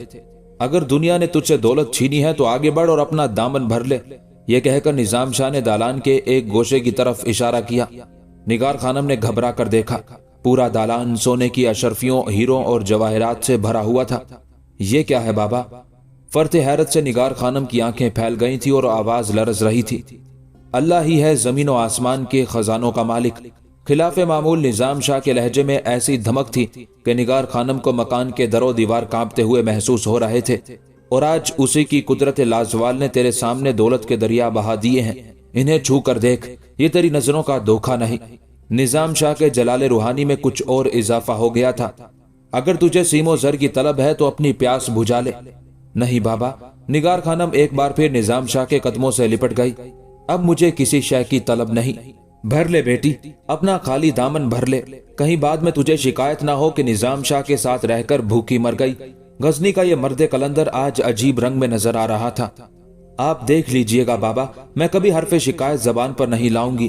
نگار خانم بچوں کی طرح مچل گئی۔ پھر کیا چاہتی ہے؟ صاف صاف کہہ دے۔ نظام شاہ نے بڑی محبت سے نگار خانم کے سر پر ہاتھ پھیرتے ہوئے کہا، بس مجھے اپنے قدموں سے جدا نہ کیجیے گا۔ نگار خانم اچانک رونے لگی۔ ڈرتی ہوں کہ کہیں میری کوئی لغزش مجھے آپ سے دور نہ کر دے۔ بیٹی ہے تو میری، بیٹی ہی رہے گی۔ یک نظام شاہ کی آواز سے بھی رکت جھلکنے لگی تھی۔ درویش کسی سے رشتہ جوڑتا ہے تو پھر توڑتا نہیں۔ فقیر کے یہاں ایک بار جو آ گیا سو آ گیا۔ یہ کہہ کر نظام شاہ کچھ دیر کے لیے خاموش ہو گئے، پھر بہت جاں گداز لہجے میں دعا کرنے لگے۔ اے اللہ، یہ میری بیٹی نگار خانم ہے، اس سے میرا کوئی خونی رشتہ نہیں، مگر تیری بندگی کا رشتہ سب رشتوں سے زیادہ معتبر ہے۔ اسے اپنی پناہ میں رکھ کے تیری پناہ کے سوا کوئی پناہ نہیں۔ اسے علم اور صبر دے کہ انسان بہت جاہل، جلد باز اور ناشکرا ہے۔ اسے چاہے تو مسائل کی دھوپ میں جلا دے، لیکن دوزخ کی آگ سے بچا لے کہ ہم تیرے قہر کے متحمل نہیں ہو سکتے۔ تو اول و آخر رحمت ہے اور ہمیں اپنی رحمت کے سائے سے جدا نہ کر کہ یہ جدائی انسان کے لیے ہلاکت ابدی ہے۔ نظام شاہ کی دعا اس قدر اثر انگیز تھی کہ نگار خانم کے ساتھ کمسن بچہ احمد سالار اور اس کی ماں بھی بہت دیر تک روتے رہے۔ پھر نظام شاہ اپنے معمول کے مطابق مزدوری کرنے چلے گئے۔ وہ رات کے اندھیرے میں غزنی کے تاجروں کا سامان اونٹوں اور گھوڑوں پر لادا کرتے تھے اور اس کام کی جو اجرت ملتی تھی اسے مرحوم فوجی کی بیوہ کے حوالے کر دیا کرتے تھے تاکہ وہ اپنا اور اپنے یتیم بچے کا پیٹ پال سکے۔ اب نگار خانم کی اضافی ذمہ داری بھی شامل ہو گئی تھی، اس لیے وہ سر شام ہی مزدوری کی تلاش میں نکل کھڑے ہوتے تھے۔ غزنی کے سابق امیر ابو اسحاق نے اپنے پیچھے ایک لڑکی چھوڑی تھی جو اب تک غیر شادی شدہ زندگی گزار رہی تھی۔ اہل خاندان کو لڑکی کی بڑھتی ہوئی عمر کا شدت سے احساس تھا، مگر ابھی تو کوئی مناسب رشتہ نہیں مل سکا تھا۔ اسی دوران غزنی کے تمام امراء نے مل کر یہ طے کیا کہ امیر ابو اسحاق کی بیٹی کی شادی امیر سبکتگین سے کر دی جائے۔ اس طرح خاندانی معیار کی روایت بھی برقرار رہے گی اور امیر سبکتگین بھی سیاسی طور پر پہلے سے زیادہ مستحکم ہو جائے گا۔ پھر یہ شادی بہت پرشکو انداز میں ہوئی اور اسی ہنگامے کے دوران سردار تبریز نے سبکتگین کے سامنے اپنی دلی خواہش کا اظہار کرتے ہوئے کہا، امیر، میں اپنے دل سے مجبور ہوں، مگر ایک دوست کی حیثیت سے تمہارا فرض ہے کہ تم مجھے اس اذیت سے نجات دو۔ سردار تبریز کا لہجہ بہت شکستہ تھا۔ میں نگار خانم سے شادی کرنا چاہتا ہوں۔ امیر سبکتگین سردار تبریز کی بات سن کر حیران رہ گیا۔ میں اس سلسلے میں تمہاری کیا مدد کر سکتا ہوں؟ امیر غزنی پریشان نظر آ رہا تھا۔ تم نگار خانم کو مجھ سے شادی کرنے پر مجبور کر سکتے ہو، سردار تبریز نے بڑی بے حسی اور خود غرضی کا مظاہرہ کرتے ہوئے کہا۔ میں اسے مجبور نہیں کر سکتا، مگر تمہاری بات سن کر اس پہلو پر غور ضرور کر رہا ہوں کہ نگار خانم کی شادی جلد از جلد ہو جانی چاہیے۔ امیر سبکتگین نے کچھ سوچتے ہوئے کہا، اس طرح مجھے ایک بڑے خطرے سے نجات مل جائے گی۔ نگار خانم کے سلسلے میں سردار تبریز نے سبکتگین کو نئی راہ دکھائی تھی۔ امیر غزنی خود بھی چاہتا تھا کہ کسی طرح نگار خانم کی شادی ہو جائے اور وہ اندیشے ہمیشہ کے لیے دم توڑ دیں جو کبھی کبھی اس کے ذہن کو پریشان کر دیا کرتے تھے۔ اگرچہ محمود نے انتہائی فرما برداری کا مظاہرہ کیا تھا، لیکن سبکتگین کے جاسوسوں نے اسے یہ خبر بھی پہنچا دی تھی کہ ولی عہد سلطنت نے نگار خانم سے ملنے کی کوشش کی تھی۔ امیر غزنی چاہتا تھا کہ وہ اس سلسلے میں بیٹے سے باز پرس کرے، مگر پھر یہ سوچ کر خاموش ہو گیا کہ جوان اولاد کو بار بار چھیڑنا مناسب نہیں ہوتا۔ اس طرح خام خواہ انسانی نفس میں سرکشی پیدا ہوتی ہے اور پھر یہی سرکشی آگے بڑھ کر بغاوت کی شکل اختیار کر لیتی ہے۔ اب جب کہ سردار تبریز نے اپنی خواہش کا اظہار کیا تو سبکتگین کو اس بات کا شدت سے احساس ہونے لگا کہ نگار خانم کی فتنہ انگیز شخصیت سے نجات حاصل کرنے کا یہی ایک طریقہ ہے کہ اسد شیرازی کی بیٹی کسی بھی شخص سے رشتہ ازواج میں منسلک ہو جائے اور محمود جذباتی انتشار سے چھٹکارا پا کر یکسوئی کے ساتھ اپنی منزل کی طرف دیکھنے لگے۔ تمہاری خواہش اپنی جگہ، مگر ذاتی طور پر مجھے یہ رشتہ مناسب معلوم نہیں ہوتا، امیر سبکتگین نے اپنے دوست کی درخواست پر رائے زنی کرتے ہوئے کہا۔ کیوں؟ سردار تبریز نے گھبرا کر پوچھا۔ تم ایک شادی شدہ مرد ہو، 2 بیویوں کے ساتھ، اہل دنیا تمہیں کیا کہے گی؟ سبکتگین کے لہجے میں بیزاری تھی۔ میں کوئی گناہ تو نہیں کر رہا ہوں۔ سردار تبریز کی پیشانی پر بل پڑ گئے۔ میں نے جائز راستہ اختیار کیا ہے، مگر تمہارا یہی جائز راستہ کسی دوسرے کی نظر میں ناجائز بھی ہو سکتا ہے، امیر سبکتگین نے سردار تبریز کو سمجھاتے ہوئے کہا۔ سچ تو یہ ہے کہ تمہارا اور نگار خانم کا کوئی جوڑ نہیں۔ میں نے اپنی زندگی کا یہ اہم ترین راز تم پر اس لیے نہیں ظاہر کیا ہے کہ تمہارے واعظ اور نصیحتیں سنوں۔ سردار تبریز کے لہجے سے تلخی جھلکنے لگی تھی۔ تم صرف دوست ہو اور دوستی کا حق ادا کرو۔ تم بھول رہے ہو تبریز کہ میں تمہارا دوست ہونے کے ساتھ ساتھ غزنی کا امیر بھی ہوں۔ اچانک سبکتگین کی آواز کسی قدر بلند ہو گئی تھی۔ ایک ایسا امیر جو اپنی رعایا کے جان و مال اور عزت و ناموس کا محافظ بھی ہے۔ کہیں تم یہ تو نہیں چاہتے کہ میں اپنے اقتدار کا مظاہرہ کرتے ہوئے نگار خانم کو تم سے شادی کرنے پر مجبور کر دوں؟ نہیں، میرا یہ مقصد ہرگز نہیں۔ سردار تبریز نے گھبرا کر اپنا لہجہ بدل دیا۔ پھر تم دوستی کے حق کی بات کیوں کر رہے ہو؟ امیر سبکتگین کے چہرے پر ناگواری کا رنگ اب بھی نمایاں تھا۔ اس لیے کہ میں تمہارے مشورے کو بہت زیادہ اہمیت دیتا ہوں۔ اب سردار تبریز سنبھل کر گفتگو کر رہا تھا۔ اس کا خیال تھا کہ نگار خانم حکومت کی ماتوب ہے، اس لیے وہ امیر غزنی کے مزید اعتاب کا ہدف بن جائے گی۔ مگر سبکتگین سے گفتگو کرنے کے بعد سردار تبریز کو اندازہ ہوا کہ وہ خام خیالی میں مبتلا ہے اور اس سلسلے میں اسے امیر غزنی سے کوئی تعاون حاصل نہیں ہو سکتا۔ میں جس کام کو دلی طور پر پسند نہیں کرتا اس میں میرا کوئی مشورہ بھی شامل نہیں ہوتا، سبکتگین نے کسی تکلف اور رعایت کے بغیر کہا۔ میں سمجھا نہیں امیر، آخر تم کیا کہنا چاہتے ہو؟ سردار تبریز کی حیرت اور پریشانی بڑھتی جا رہی تھی۔ میں اس پر اعتراض نہیں کرتا کہ تم نے نگار خانم کا خواب کیوں دیکھا۔ امیر سبکتگین کی آواز معمول سے زیادہ بلند تھی، مگر اتنا ضرور کہوں گا کہ تمہارے خواب میں انتہائی خود غرضی کے رنگ شامل ہے۔ اگر تم میرا مشورہ ہی چاہتے ہو تو ان رنگوں کو بجھا دو اور اپنے سینے سے نگار خانم کی خواہش کے نقوش کھرچ لو۔ امیر، اب اس کا وقت گزر گیا۔ سردار تبریز کے لہجے میں بڑی شکستگی تھی۔ میں چاہتا ہوں کہ تم اس سلسلے میں نظام شاہ سے گفتگو کرو کہ نگار خانم اب اسی بھوکے فقیر کی نگرانی میں رہ رہی ہے۔ میرا خیال ہے کہ نگار خانم نظام شاہ کی بات مان لے گی اور نظام شاہ سونے یا چاندی کے سکوں سے بہل جائے گا۔ سردار تبریز کی تاجرانہ گفتگو سن کر امیر سبکتگین کو شدید اذیت پہنچی۔ سردار تبریز، کیا تم واقعتاً نظام شاہ کے روحانی مقام سے بے خبر ہو یا پھر دولت کے نشے نے تمہاری آنکھوں کو دھندلا کر رکھ دیا ہے؟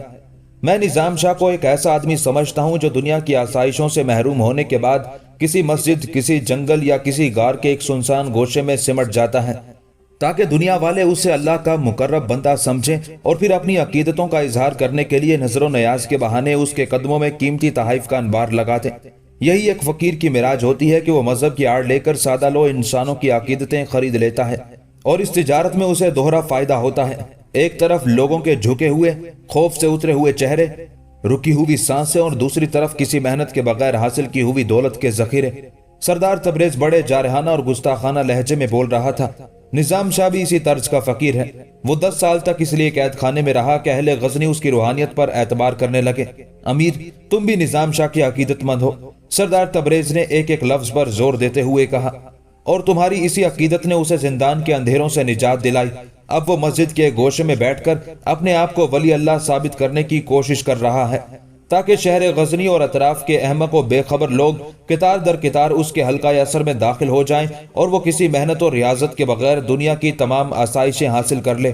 اس دوران امیر سبکتگین کے چہرے کا رنگ متغیر ہو گیا تھا، مگر شدید ذہنی اذیت کے باوجود ابھی تک اس کے ہونٹوں کو جنبش نہیں ہوئی تھی۔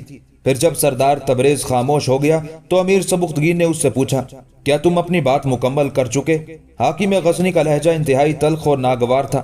امیر، صرف تمہاری اندھی عقیدت نے نظام شاہ کو نظام شاہ بنایا ہے، ورنہ وہ ایک معمولی سا انسان ہے جس کے پاس نہ کوئی کرامت ہے اور نہ روحانیت کی کوئی زندہ نشانی۔ سردار تبریز کے لہجے میں جارحیت اور گستاخی پوشیدہ تھی۔ اگر تم اجازت دو تو میں تمہیں یہ منظر بھی دکھا دوں کہ نظام شاہ کو کتنی آسانی سے خریدا جا سکتا ہے۔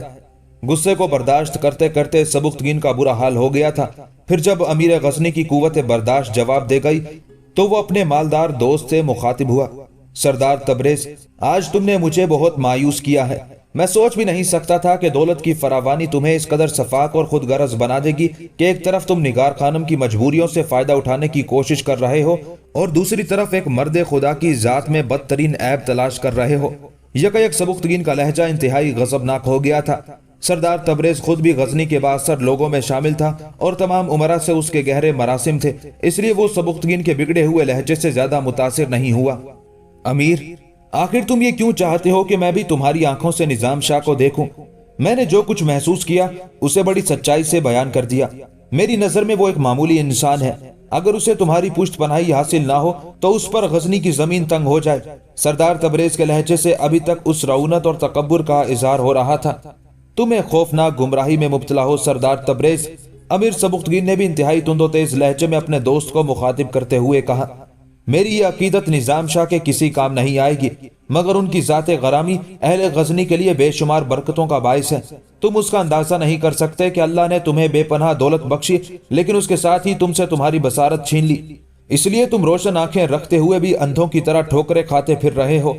سردار تبریز جواباً کچھ کہنا چاہتا تھا، مگر امیر غزنی نے اسے ہاتھ کے اشارے سے روکتے ہوئے کہا، اب میری ایک ہی خواہش ہے کہ تم یہاں سے چلے جاؤ اور اپنی بے پناہ دولت کے سہارے اس نظام شاہ کو خرید لو، جس کی قیمت تمہارے بقول چند سکوں سے زیادہ نہیں۔ امیر سبکتگین کا لہجہ نہایت تحقیر آمیز تھا، اور یاد رکھنا اگر تم ایسا نہ کر سکو تو آئندہ مجھے اپنی صورت بھی نہ دکھانا۔ سردار تبریز شدید غصے کی حالت میں اٹھ کھڑا ہوا۔ امیر، تم غزنی کی گلیوں میں بھیک مانگنے والے ایک کمبل پوش کے لیے دوستی کے مقدس رشتے کو بدنام کر رہے ہو۔ اچانک سردار تبریز کا لہجہ بھی بہت زیادہ تلخ ہو گیا تھا۔ بھکاری نظام شاہ نہیں تم ہو، جواب میں امیر سبکتگین کے ہونٹوں سے بھی آگ برسنے لگی تھی، اور جب تم نے دوستی کو مقدس رشتے کا نام دیا ہے تو غور سے سن لو کہ یہ تقدس اسی وقت تک برقرار رہ سکتا ہے جب تک کوئی آدمی انسانیت کے دائرے میں رہے، مگر میں دیکھ رہا ہوں کہ تم نے انسانیت کی قبا اتار پھینکی ہے۔ مجھے اپنی کم نظری پر بہت دکھ ہے سردار تبریز کہ میں نے تمہارے چہرے کا یہ رخ کیوں نہیں دیکھا۔ جوش جذبات میں امیر سبکتگین بھی کھڑا ہو گیا تھا۔ آئندہ یاد رکھنا کہ میں شیخ نظام شاہ کی توہین برداشت نہیں کر سکتا۔ تم میرے تعاون کا یہ صلہ دے رہے ہو امیر۔ سردار تبریز کی برہمی بھی نقطہ عروج پر تھی۔ وہ وقت یاد کرو جب میں نے پریتگین کے مقابلے میں تمہاری کھلی ہوئی حمایت کی تھی۔ میں نے تمہاری اس محبت کو فراموش نہیں کیا ہے۔ امیر سبکتگین کا لہجہ کسی قدر نرم ہو گیا تھا، مگر اس کا یہ مطلب ہرگز نہیں کہ تم میری محبوب شخصیت کو غزنی کی گلیوں کا بھکاری کہہ کر پکارو۔ اگر کوئی شخص یہ چاہتا ہے کہ میں اس کی عزت کروں تو اسے پہلے نظام شاہ کا احترام کرنا ہوگا۔ امیر، بات ختم ہو گئی، سردار تبریز نے پیشانی پر بل ڈالتے ہوئے کہا۔ اب آڑے وقت میں تم اسی گداگر کو پکارنا۔ میں جا رہا ہوں اور برسوں پرانی دوستی کے رشتے کو ختم کر کے جا رہا ہوں۔ یہ کہہ کر سردار تبریز جانے کے لیے مڑا۔ ٹھہرو تبریز، سبکتگین نے پورے جاہو جلال کے ساتھ پکارا۔ اگر تم یہ سمجھتے ہو کہ میں تمہاری حمایت کے سبب تخت نشین ہوا ہوں تو ایک بار پھر اپنی تمام تر طاقت استعمال کرو اور میرے قدموں کے نیچے سے اس تخت کو کھینچ لو۔ سردار تبریز نے مڑ کر امیر غزنی کی طرف دیکھا۔ شدت جذبات سے سبکتگین کا چہرہ سرخ ہو رہا تھا۔ ایک بات پورے ہوش و حواس کے ساتھ سن لو کہ میں شیخ نظام شاہ کے پیر و مرشد سید امیر علی شاہ کی دعاؤں سے اس منصب تک پہنچا ہوں۔ مجھ پر میرے اللہ کے سوا کسی کا کوئی احسان نہیں۔ اگر تم میری حمایت ترک کر کے مجھے اقتدار سے محروم کر سکتے ہو تو اپنا یہ شوق بھی پورا کر لو۔ میں شکست و ناکامی کے وقت تمہیں آواز نہیں دوں گا۔ اچانک سردار تبریز کے ہونٹوں پر ایک عیار مسکراہٹ ابھر آئی۔ اس نے عجیب انداز سے سر کو جھٹکا دیا اور واپس جانے کے لیے مڑا۔ اور یہ بھی سن لو، خلوت گاہ میں سبکتگین کی باروب آواز گونجی، نگار خانم کو ایک بے سہارا لڑکی سمجھ کر اپنی طاقت کا استعمال نہ کرنا۔ अगर तुम दौलत के नशे में हदूद से बाहर निकले तो मुझे अपने रास्ते का सबसे भारी पत्थर पाओगे। सरदार तबरेज एक बार फिर मुस्कुराया और आहिस्ता आहिस्ता चलता हुआ बाहर निकल गया। वो रात अमीर सबुख्तगी ने जाग कर गुजारी। मलिका गजनी भी शोहर के उस गैर मामूली इस्तराब से बेखबर नहीं थी। आखिर उसने वाली गजनी को मुखातिब करते हुए कहा, अमीर मुअज्जम, ये इंसाफ नहीं कि आप जाती गमों में अपनी बीवी को शरीक ना करें। मलिका गजनी के लहजे से शदीद मोहब्बत और गम गुसारी का इजहार हो रहा था। अगर आप जिंदगी के मार्के में इसी तरह तन्हा लड़ते रहे तो फिर मेरा वजूद ही बेकार है। मैं वो रिवायती औरत नहीं जो हरमसरा के रेशमी पर्दों के पीछे चुपचाप बैठी अपने शोहर को अजियत और कर्ब की आग में जलता हुआ देखती रहे। मैं मलिका आलिया की रफाकतों का मोतरिफ हूं। अमीर सबुख्तीन मुस्कुराया, मगर उसकी मुस्कुराहट बेजान सी थी। मैं बाहर के झगड़ों से घर के अंदर का सुकून गारत नहीं करना चाहता। सबुख्तगीन ने बात को टालना चाहा, मगर मलिका गजनी का इसरार बढ़ता रहा, यहां तक कि अमीर अपने और सरदार तबरेज के दरमियान होने वाले झगड़े की तफसील बताने पर मजबूर हो गया। सरदार तबरेज दोस्ती की आड़ में मुझ पर नाजायज दबाव डाल रहा है। अमीर सबुख्तगीन के लहजे में बड़ा कर्ब था। वो बार बार मुझे अपनी हिमायत का ताना दे रहा है। उसकी बातें सुनकर ऐसा महसूस हुआ जैसे यह हुकूमत मुझे भीख में दी गई है। सबुख्तगीन ने मलिका गजनी की तरफ देखते हुए कहा, अब तुम ही कहो कि मैं शेख की बुराई किस तरह सुनूं और एक मजबूर लड़की को उसके हवाले कैसे कर दूं। आपके दोनों फैसले दुरुस्त हैं अमीर। मलिका गजनी ने इंतहाई मोहब्बत आमेज लहजे में कहा, निजाम शाह की इज्जत और तौकीर भी हमारे फराइज में शामिल है और एक बेसहारा लड़की की हिफाजत भी। आप सरदार तबरेज को उसके हाल पर छोड़ दें। मुझे अंदाजा नहीं था कि आपका दोस्त इतनी पस्तियों में भी उतर सकता है। मुझे अपनी कम नजरी पर खुद भी अफसोस है। अमीर सबुख्तगीन बहुत शर्मसार नजर आ रहा था। खैर, अफसोस का वक्त गुजर गया। मलिका गजनी ने शोहर को तसल्ली देते हुए कहा, माजी का मातम छोड़िए और हालो मुस्तकबिल पर नजर कीजिए। जब सरदार तबरेज रुखसत हुआ तो उसके तेवर बहुत खराब थे। अमीर सबुख्तगीन ने तशवीशनाक लहजे में कहा, मुझे उसकी मुस्कुराहट में एक धमकी पोशीदा नजर आती थी। तो क्या आप उससे खौफजदा हैं? मलिका गजनी ने परेशान होकर पूछा। मैं सरदार तबरेज से खौफजदा नहीं, मगर उस वार के मुतालिक जरूर सोच रहा हूं जो मेरी पुश्त पर किया जाएगा। अमीर सबुख्तगीन ने अपनी ख्वाबगाह में टहलते हुए कहा, और मुझे इस मजबूर लड़की की फिक्र भी सता रही है जो बहुत ज्यादा कमजोर और तन्हा है। मैं डरता हूं कि कहीं सरदार तबरेज मेरी बेखबरी के आलम में अपनी कमीनगी का कोई मुजाहिरा ना कर गुजरे। उसकी हवसनाक फितरत ने निगार खानम से शादी करने को अपनी अना का मसला बना लिया है। फिर क्या होगा? मलिका गजनी भी निगार खानम की बेकसी पर अफसुर्दा नजर आने लगी। अब यही एक सूरत हाल बाकी रह गई है कि मैं उस मकान के गिर्द अपने मुसल्ला जासूस मुतय्यन कर दूंगा जहां निगार खानम एक गरीब बेवा और उसके कमसिन लड़के के साथ रहती है। अमीर सबुख्तगीन ने बीवी के सवाल का जवाब देते हुए कहा, मलिका गजनी को मालूम होना चाहिए कि शेख निजाम शाह के कमजोर कांधों पर 3 अफराद की किफालत का बोझ है। ये कहते कहते अमीर सबुख्तगीन के चेहरे पर गहरी उदासी झलकने लगी थी। फिर आप शेख के उस बोझ को कम क्यों नहीं कर देते? मलिका गजनी ने शोहर को मशवरा देते हुए कहा। काश ये मुमकिन होता। अमीर सबुख्तगीन ने अपने दोनों हाथों को मलते हुए कहा, आप एक बार उनसे कहकर तो देखें। मलिका गजनी के लहजे में एक खलिश भी थी और जोश भी। तुम्हें क्या खबर कि मैंने शेख से क्या क्या कहा है? अमीर सबुख्तगीन के लहजे की शिकस्तगी कुछ और नुमाया हो गई थी। अब कुछ कहने की हिम्मत नहीं कि शेख के जलाल से डर लगता है। इस बदनसीब लड़की को भी पनाह लेने के लिए वही एक घर रह गया था। फिर वो कहां जाती? मलिका गजनी ने शिकायतन कहा, मैं निगार खानम को कसरे शाही में आराम और सुकून के साथ रखना चाहता था, मगर उस तूफान से डरता हूं कि 1000 कोशिश के बावजूद जिसका जोर अभी तक नहीं टूटा है। अमीर सबुख्तगीन ने एक बार फिर अपनी मजबूरियां बयान करते हुए कहा, अब मेरी यही ख्वाहिश है कि किसी तरह निगार खानम की शादी जल्द अज जल्द हो जाए। पहले सिर्फ महमूद की तरफ से एक अंदेशा परेशान करता था और अब सरदार तबरेज का फितना भी उठ खड़ा हुआ है। यह कहकर अमीर सबुख्तगीन ने महमूद को भी खलवत में तलब कर लिया। फिर बेटे को तमाम सूरत हाल से आगाह करने के बाद अमीर गजनी ने कहा, फर्जंद, मैं तुम्हारी जहानत का कायल हो गया हूं कि तुमने मुझसे पहले सरदार तबरेज की बदनीयती का अंदाजा कर लिया था। मैं नहीं चाहता था कि मेरा मंसूबा कसरे शाही की हदूद से निकलकर सरदार तबरेज के हलकों तक पहुंचे। अब मुझे अपने गिर्द कई संगीन खतरात का एहसास होने लगा है। इसलिए तुम बड़ी राजदारी के साथ अपने कुछ मोतबर सिपाहियों को सादा लिबासों में निगार खानम की हिफाजत पर मुतय्यन कर दो और उन्हें हुक्म दे दो कि उस मकान के करीब पाए जाने वाले हर मशकूक शख्स को फौरन गिरफ्तार कर लिया जाए, और अगर सरदार तबरेज के आदमी हमलावर हों या मुजाहमत की कोशिश करें तो उन्हें बेदरे कत्ल कर दिया जाए। बाप की जबानी यह नया इंकशाफ सुनकर महमूद का खून खोल उठा था और उसके चेहरे की हालत मुतगैर हो गई थी। अमीर सबुख्तगीन ने एक लम्हे में बेटे की बिगड़ती हुई कैफियत को महसूस कर लिया था, इसलिए फौरन ही महमूद को सख्त लहजे में तनबीह करते हुए कहा, फर्जंद, तुम अपने पूरे होशो हवास में रहोगे। अगर तुम पर जज्बातियत गालिब आ गई तो सारा खेल बिगड़ जाएगा। मैंने इस मामले में तुम्हें सिर्फ इसलिए राजदार बनाया है कि तुम सियासत के नशेबो फराज से बाखबर हो सको। ये तुम्हारे सब्र इस्तेकामत और कुव्वत बर्दाश्त का इम्तिहान है। तुम्हें आइंदा जिंदगी गुजारने के लिए गोश्त पोस्ट की बजाय पत्थर का इंसान बनना होगा। सरदार तबरेज एक इंतहाई सर्द मिजाज इंसान है, इसलिए तुम्हें भी अपने आसाब को बर्फ बनाना होगा। अगर तुम शोले की तरह भड़के तो दुश्मन मौजे आप बनकर तुम्हें बुझाने की कोशिश करेंगे। मैं अमीर मौज़म की हिदायत पर अमल पैरा होने की कोशिश करूंगा, महमूद ने सर झुकाते हुए कहा। और सिपह सलार अबू मुस्लिम की हरकत सकनात पर भी कड़ी नजर रखना कि वो सरदार तबरेज का बहुत गहरा दोस्त है। अमीर सबुख्तगीन ने महमूद को नया हुक्म देते हुए कहा, मैं किसी शक की बुनियाद पर कोई फैसला करना नहीं चाहता। मुझे कुछ दिन इंतजार करना होगा कि सरदार तबरेज अपने खोल से बाहर आ जाए। अभी मेरा हुस्न जन कायम है और मैं अभी तक इस खुदगर्ज इंसान को अपना दोस्त ही समझता हूँ। महमूद के दिल पर कयामत सी गुजर गई थी। बार बार उसके सीने में नफरत और गजब का तूफान उठता तो बाप की सख्त हिदायत गुस्से की उस आग को राख बना देती थी।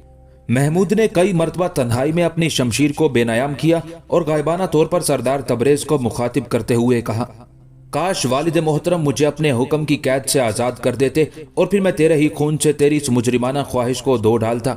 महमूद के अंदर अभी वो आशिक जिंदा था जिसे बज़ाहिर अखलाकी मजबूरियों ने सुर्ख कफन पहना दिया था। बहुत देर तक महमूद अपने आप से उलझता रहा। कई बार उसके जी में आई कि वो निगार खानम से मिले और कहे, मैं अपने अहद का पाबंद सही, मगर तू इस दुनिया में तन्हा नहीं है। मैं तेरी तरफ उठने वाली हर मैली आंख बुझा दूंगा और तेरी तरफ बढ़ने वाले हर गलीज हाथ को कत्ल कर दूंगा, मगर मेरी जिंदगी में तेरी आबरूए पैरहन पर कोई गजब नहीं आएगा। महमूद बहुत देर तक खुद कलामी के अंदाज में बोलता रहा। फिर उसे निगार खानम के आखिरी अल्फाज याद आए, वली अहद सल्तनत, यहाँ तशरीफ लाकर मेरी रसवाई का सामान फराहम न करें। निगार खानम के अल्फाज की बाज गश्त सुनाई दी तो महमूद के बढ़ते हुए कदम रुक गए।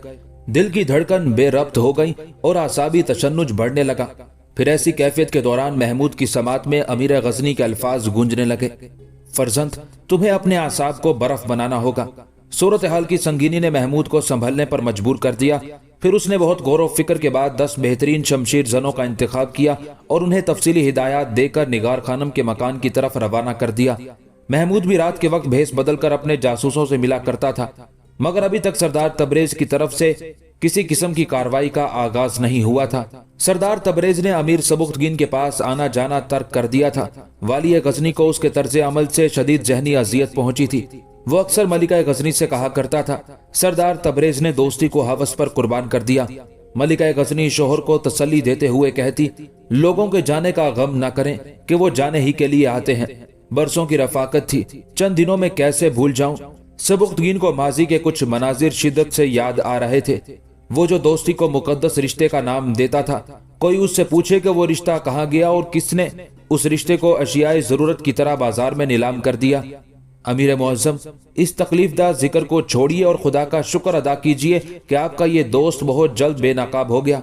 मलिका गजनी ने इंतहाई गम गुसाराना लहजे में कहा, हाँ, अल्लाह जो करता है बेहतर करता है। सबुख्तगीन ने अपने कमरे में आवेजा रोशन फानूस की तरफ देखते हुए कहा, इस जाहिरी रोशनी से कुछ नहीं होता जब तक इंसान के अंदर रोशनी मौजूद ना हो। फिर कुछ देर बाद ख्वाबगाह की रोशनियां बुझा दी गईं और सबुख्तगीन गहरी नींद सो गया। उसी रात अमीर गजनी ने सैयद अमीर अली शाह को ख्वाब में देखा। सैयद अमीर अली शाह फरमा रहे थे, सबुख्तगीन, अल्लाह ने तेरे पैरों की जंजीरें काट दी, मगर तू अपने खालिक का शुक्र अदा नहीं करता। अब तो तेरे कदम आजाद हैं, फिर तू गजनी से निकलकर क्यों नहीं देखता कि बुत परस्त आपस में क्या मशवरे कर रहे हैं। उसके साथ ही अमीर सबुख्तगीन की आंख खुल गई और उसने घबराकर चारों तरफ देखा। चंद लम्हों बाद जब नींद का असर जायल हुआ तो अमीर गजनी इस हकीकत तक पहुंच गया कि सैयद अमीर अली शाह आलम ख्वाब में तशरीफ लाए थे और उसकी बेखबरी पर तनबीह कर रहे थे। उसी दिन अमीर सबुख्तगीन ने अपने दरबारी उमरा के सामने एक तवील खुतबा दिया। तमाम बड़ाइयां और तमाम ज़ाहिरी और बातनी इक़्तिदार सिर्फ अल्लाह के लिए है कि वो इंसानी अंदाजों से ज्यादा कवी और लाजवाल कुदरत रखने वाला है। सबुख्तगीन ने इंतहाई पुरजलाल लहजे में अपने दरबारी उमरा को मुखातिब करते हुए कहा, हम सब खुली आंखों से देख रहे हैं कि गजनी के दरो दीवार पर अल्लाह की बेपनाह रहमत साया फिगन है। इससे पहले कि हमारे सरों से उसकी रहमत का साइबान खिंच जाए, हमें अल्लाह की नेमतों का शुक्र अदा करना चाहिए और शुक्रगुजारी का बेहतरीन तरीका यह है कि हम नमाज कायम करें और कुशादा दिली के साथ ज़कात दें, और जो जिंदगी के रास्ते में थक कर गिर गए हैं उन्हें अपने ताकतवर बाजुओं का सहारा देकर उठाए। اور جن نادار لوگوں کے شکم بھوک کی آگ میں جل رہے ہیں ان پر اپنے اناج کے ذخیروں کے منہ کھول دیں، اور جن کے بوسیدہ لباسوں سے سطر کھل جانے کا اندیشہ ہے ان کے جسموں کو ڈھانپ دیں۔ یہ کہہ کر امیر سبکتگین چند لمحوں کے لیے خاموش ہو گیا، پھر زیادہ بلند آواز میں کہنے لگا، اور جن لوگوں کو اللہ نے صاحب ثروت بنایا ہے ان پر لازم ہے کہ وہ جہاد کے راستے میں اپنی دولت سے میری معاونت کریں۔ افواج غزنی کو مزید ہتھیاروں کی ضرورت ہے، اور یہ ضرورت کثیر سرمائے کے بغیر پوری نہیں ہو سکتی۔ میں اپنے آسودہ حال ساتھیوں کو باخبر کرتا ہوں کہ مملکت غزنی باطل قوتوں کی آنکھ میں کسی خار کے مانند کھٹک رہی ہے، اس لیے میں چاہتا ہوں کہ ان کے حملہ ور ہونے سے پہلے اپنی جنگی مہم کا آغاز کر دوں۔ سردار تبریز بھی دربار میں موجود تھا۔ امیر سبکتگین کا خطبہ سن کر اس کے چہرے کا رنگ بگڑ گیا اور ماتھے پر کئی بل پڑ گئے۔ امیر غزنی نے بھی سردار تبریز کی اس کیفیت کو محسوس کر لیا تھا، مگر اس نے کسی جھجک کے بغیر اپنی تقریر جاری رکھی، اور جو لوگ عیش و عشرت میں مبتلا ہیں ان سے میری دردمندانہ درخواست ہے کہ وہ اس روش کو ترک کر دیں اور گناہوں سے تائب ہو کر سیدھے راستے پر چلنے کی کوشش کریں۔ پچھلی قومیں اس لیے ہلاک کر دی گئیں کہ ان کے سرداروں امیروں نے گناہوں کو زندگی کا مشغلہ بنا لیا تھا، اس سے پہلے کہ دستے قضا اچانک نمودار ہو کر ہماری معصیت آلود زندگی کا خاتمہ کر دے۔ ہمیں خود اپنے اعمال کا احتساب کر لینا چاہیے۔ اہل غزنی خوب جانتے ہیں کہ یہاں رقص و سرور اور شراب نوشی پر پابندی عائد کر دی گئی ہے، مگر مجھے خبر ہے کہ اب بھی کچھ بااثر لوگوں کی خلوتیں ان لعنتوں سے پاک نہیں ہے۔ میں گزرے ہوئے کل کا ذکر نہیں کرتا، لیکن آج میری خواہش ہے کہ لوگ رضاکارانہ طور پر اپنے کیف و نشاط کے نہا خانوں کو مسمار کر دیں اور ظاہر و باطن کو یک رنگ بنا لیں کہ اسی میں ہماری فلاح ہے۔ یہ کہہ کر امیر سبکتگین نے اپنے اہل دربار پر نظر ڈالی اور پھر ٹھہر ٹھہر کر کہنے لگا، اگر کچھ لوگوں کو یہ باتیں گرا گزری ہیں تو میں ان سے معذرت نہیں کروں گا۔ یہ ایک اسلامی مملکت ہے اور یہاں ہمیں اللہ اور رسول صلی اللہ علیہ وآلہ وسلم کے آئین کے مطابق زیست بسر کرنی ہوگی۔ بدقسمتی سے جو لوگ اس طرز حیات کو پسند نہیں کرتے انہیں میرا مشورہ ہے کہ وہ غزنی کی حدود سے نکل کر کہیں اور چلے جائیں، ورنہ میں خود ان کا احتساب کروں گا۔ اہل غزنی پر واضح رہے کہ یہ عمل احتساب کسی کو معاف نہیں کرے گا، یہاں تک کہ میری اپنی ذات بھی اس عمل سے محفوظ نہیں رہ سکے گی۔ یہ کہہ کر امیر سبکتگین نے دربار برخاست کر دیا۔ غزنی کے چند عیش پرست امیروں کو سبکتگین کا یہ خطبہ بہت گراں گزرا تھا۔ سردار تبریز نے اس صورتحال سے بھرپور فائدہ اٹھانے کی کوشش کی اور اپنے ہم مشرب امیروں سے تنہائی میں ملا اور اس نے سبکتگین کے خلاف انتہائی نفرت انگیز تقریر کی۔ ہمیں افسوس ہے کہ ہم نے غلط فیصلہ کیا اور ایک ایسے انسان کو منصب امارت تک پہنچایا جو حکمرانی کے نشے میں پاگل ہو کر ہمارے ہی عزت و وقار کا دشمن بن گیا ہے۔ وہ اول و آخر ایک غلام زادہ ہی ثابت ہوا۔ ہم نے اپنے آہنی ہاتھوں سے اس کے پیروں کی زنجیریں کاٹی اور اب وہ ہمارے ہی معزز سینوں کو اپنے غلیظ قدموں سے رون دینا چاہتا ہے۔ سردار تبریز کے ہونٹوں سے زہر ٹپک رہا تھا۔ وہ فطری طور پر ایک حاسد اور کم ظرف انسان ہے، اس لیے اس کی نظروں میں ہمارا مال و متاع اور معاشرتی رتبہ کھٹکتا ہے۔ وہ جہاد کے بہانے ہم سے ہمارا سرمایہ چھین لینا چاہتا ہے، پھر جب ہم بے اثر ہو جائیں گے تو وہ بھکاریوں کی طرح ہمیں غزنی کی گلیوں میں پھرائے گا۔ وہ خود ایک بھکاری نظام شاہ کا عقیدت مند ہے، اس لیے ہمیں بھی گداگری کا سبق پڑھا رہا ہے۔ یہی اس کا منصوبہ ہے اور یہی اس کی چال ہے۔ دوسرے عمرا نے بہت غور سے سردار تبریز کی شر انگیز تقریر سنی اور اس بات میں اپنے سروں کو اس طرح جنبش دی جیسے وہ حرف بہ حرف اس سے اتفاق کرتے ہیں، مگر ہم ایسا نہیں ہونے دیں گے۔ سردار تبریز نے اپنے ہم نوا امیروں کو دوبارہ مخاطب کرتے ہوئے کہا، وہ ہماری عادتیں اور مزاج بدلنا چاہتا ہے، لیکن اس سے پہلے ہم اسے ہی بدل ڈالیں گے۔ یہ کہہ کر سردار تبریز نے اپنے ساتھی عمرا کے چہروں کی طرف دیکھا۔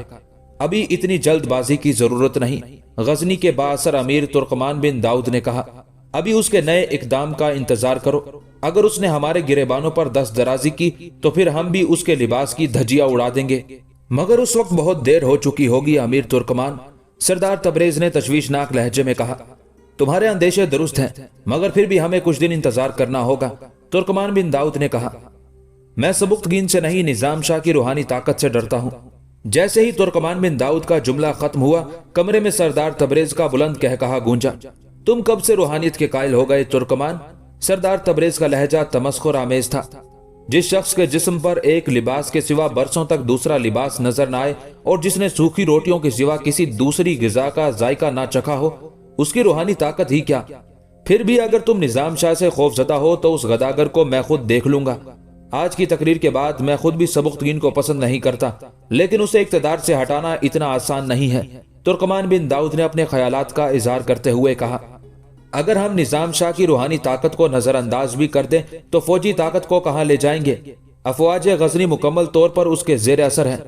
آج کے بعد افواج غزنی پر اس کی کوئی گرفت باقی نہیں رہے گی۔ سردار تبریز نے انتہائی پرجوش لہجے میں کہا، غزنی کا سپہ سالار ابو مسلم میرا گہرا دوست ہے۔ یہ کہتے کہتے سردار تبریز کے چہرے پر خوشی کی ایک تیز لہر نمایاں ہو گئی تھی۔ سیاست میں دوستیوں پر زیادہ اعتبار نہیں کیا جاتا سردار تبریز، ترکمان بن داؤد نے رک رک کر کہا۔ میں جانتا ہوں، سردار تبریز نے مضطرب انداز میں کرسی کے دائیں بازو پر ہاتھ مارتے ہوئے کہا۔ دوستی اس وقت زیادہ معتبر اور مستحکم ہو جاتی ہے جب کسی شخص کے گرد حرص و حوث کا حصار کھینچ دیا جائے۔ اس بات سے تمہارا کیا مطلب ہے سردار تبریز؟ ترکمان بن داؤد نے چونک کر کہا۔ ہم سپہ سالار ابو مسلم کو حکمرانی کا خواب دکھائیں گے، سردار تبریز نے اپنے فتنہ انگیز منصوبے کی تفصیل بتاتے ہوئے کہا۔ جب ایک بار ابو مسلم کی آنکھیں اس لذت آمیز خواب سے آشنا ہو جائیں گی، پھر اسے دنیا میں اقتدار کے سوا کوئی دوسرا منظر دکھائی نہیں دے گا۔ تمام ہم نوا امیروں نے سردار تبریز کی بات بڑی حیرت سے سنی۔ اس طرح غزنی کا نیا حکمران کمزور بھی ہوگا اور ہماری جنبش نظر کا پابند بھی۔ سردار تبریز کے ہونٹوں پر ایک شیطانی مسکراہٹ رقص کر رہی تھی۔ دنیا میں وہی لوگ کامیاب رہتے ہیں جنہیں بادشاہ گری کا فن آتا ہے۔ اب وقت کا پہلا تقاضا یہی ہے کہ ہم سبکتگین کے قدموں کے نیچے سے غزنی کا تخت کھینچ لیں اور وہ پہلے کی طرح پتھریلی زمین پر تنہا کھڑا رہ جائے۔ یہ کہہ کر چند لمحوں کے لیے سردار تبریز خاموش ہو گیا اور پھر ایک ایک لفظ پر زور دیتے ہوئے بولا، اگر ہم نے ایسا نہیں کیا تو وقت ہمیں اتنی مہلت بھی نہیں دے گا کہ ہم اپنی حسرتوں کی لاش پر ماتم کر سکیں۔ سبکتگین کے خلاف سازش میں شریک ہونے والے تمام امراء سردار تبریز کے اس منصوبے سے متفق تھے۔ بس ترکمان بن داؤد ہی کچھ ہراساں نظر آ رہا تھا اور اس خوف کی وجہ نظام شاہ کا جلال روحانی تھا۔ اہل سازش کا یہ اجتماع رات گئے تک جاری رہا۔ جیسے جیسے رات بڑھتی گئی، ان امراء کے دل و دماغ کی تاریکیوں میں بھی اضافہ ہوتا رہا۔ پرانی سے پرانی شراب لائی گئی اور بہت دیر تک سراہی و ساگر گردش میں رہے۔ پھر سردار تبریز کی دعوت پر غزنی کا سپہ سالار ابو مسلم بھی اس مجلس میں شریک ہو گیا۔ ابو مسلم فطری طور پر ایک نہایت شجاع انسان تھا اور اس کے ساتھ ہی اسے فنون حرب و ضرب میں بھی مہارت حاصل تھی۔ اسی وجہ سے غزنی کے سابق حکمران پری تغین نے ابو مسلم کو نائب سپہ سالار نامزد کیا تھا۔ پھر جب پری تغین نے خودکشی کر لی تو امیر سبکتگین نے اسے سپہ سالار بنا دیا اور آج وہی ابو مسلم سازشی امراء کے نرگے میں گھرا ہوا تھا۔ آؤ ابو مسلم، تم بھی پیو۔ مجلس فتنہ گری میں سالار غزنی کے داخل ہوتے ہی سردار تبریز نے سرشاری کے لہجے میں کہا۔ ابو مسلم مسکرایا اور سردار تبریز کے قریب ہی کرسی پر بیٹھتے ہوئے بولا، سردار خوب جانتے ہیں کہ میں ایک سپاہی ہوں اور سپاہی ایک لمحے کے لیے بھی حالت بے خودی میں نہیں رہ سکتا۔ یہ محفل کیف و نشاط تمہارے ہی لیے آراستہ کی گئی ہے۔ سردار تبریز کے ہونٹوں پر ایک معنی خیز مسکراہٹ ابھر آئی تھی۔ میرے لیے؟ سالار غزنی ابو مسلم نے چونک کر کہا۔ تمہارے بہتر مستقبل کی خوشی میں۔ سردار تبریز رک رک کر بول رہا تھا۔ دراصل یہ تمہارا جشن فتح ہے اور اسی خوشی میں ہم بادہ و ساگر سے دل بہلا رہے ہیں۔ تم بھی چکھ کر دیکھو دنیا کی یہ نعمت کیسی کیف انگیز ہے۔ میرا جشن فتح؟ سالار غزنی کی حیرت لہجہ بہ لہجہ بڑھتی جا رہی تھی۔ ہم نے طے کر لیا ہے کہ آئندہ تم ہی سلطنت غزنی پر حکمرانی کرو گے۔ اچانک سردار تبریز کے لہجے کا وہی متکبرانہ رنگ لوٹ آیا تھا۔ نہیں سردار، ابو مسلم فرط حیرت سے اٹھ کر کھڑا ہو گیا۔ میرے لیے موجودہ منصب ہی بہت ہے۔ بیٹھ جاؤ احمق انسان، بیٹھ جاؤ اور اپنے دوست کی بات غور سے سنو، سردار تبریز نے ہاتھ کا اشارہ کرتے ہوئے کہا۔ ابو مسلم فوراً ہی اپنی نشست پر بیٹھ گیا۔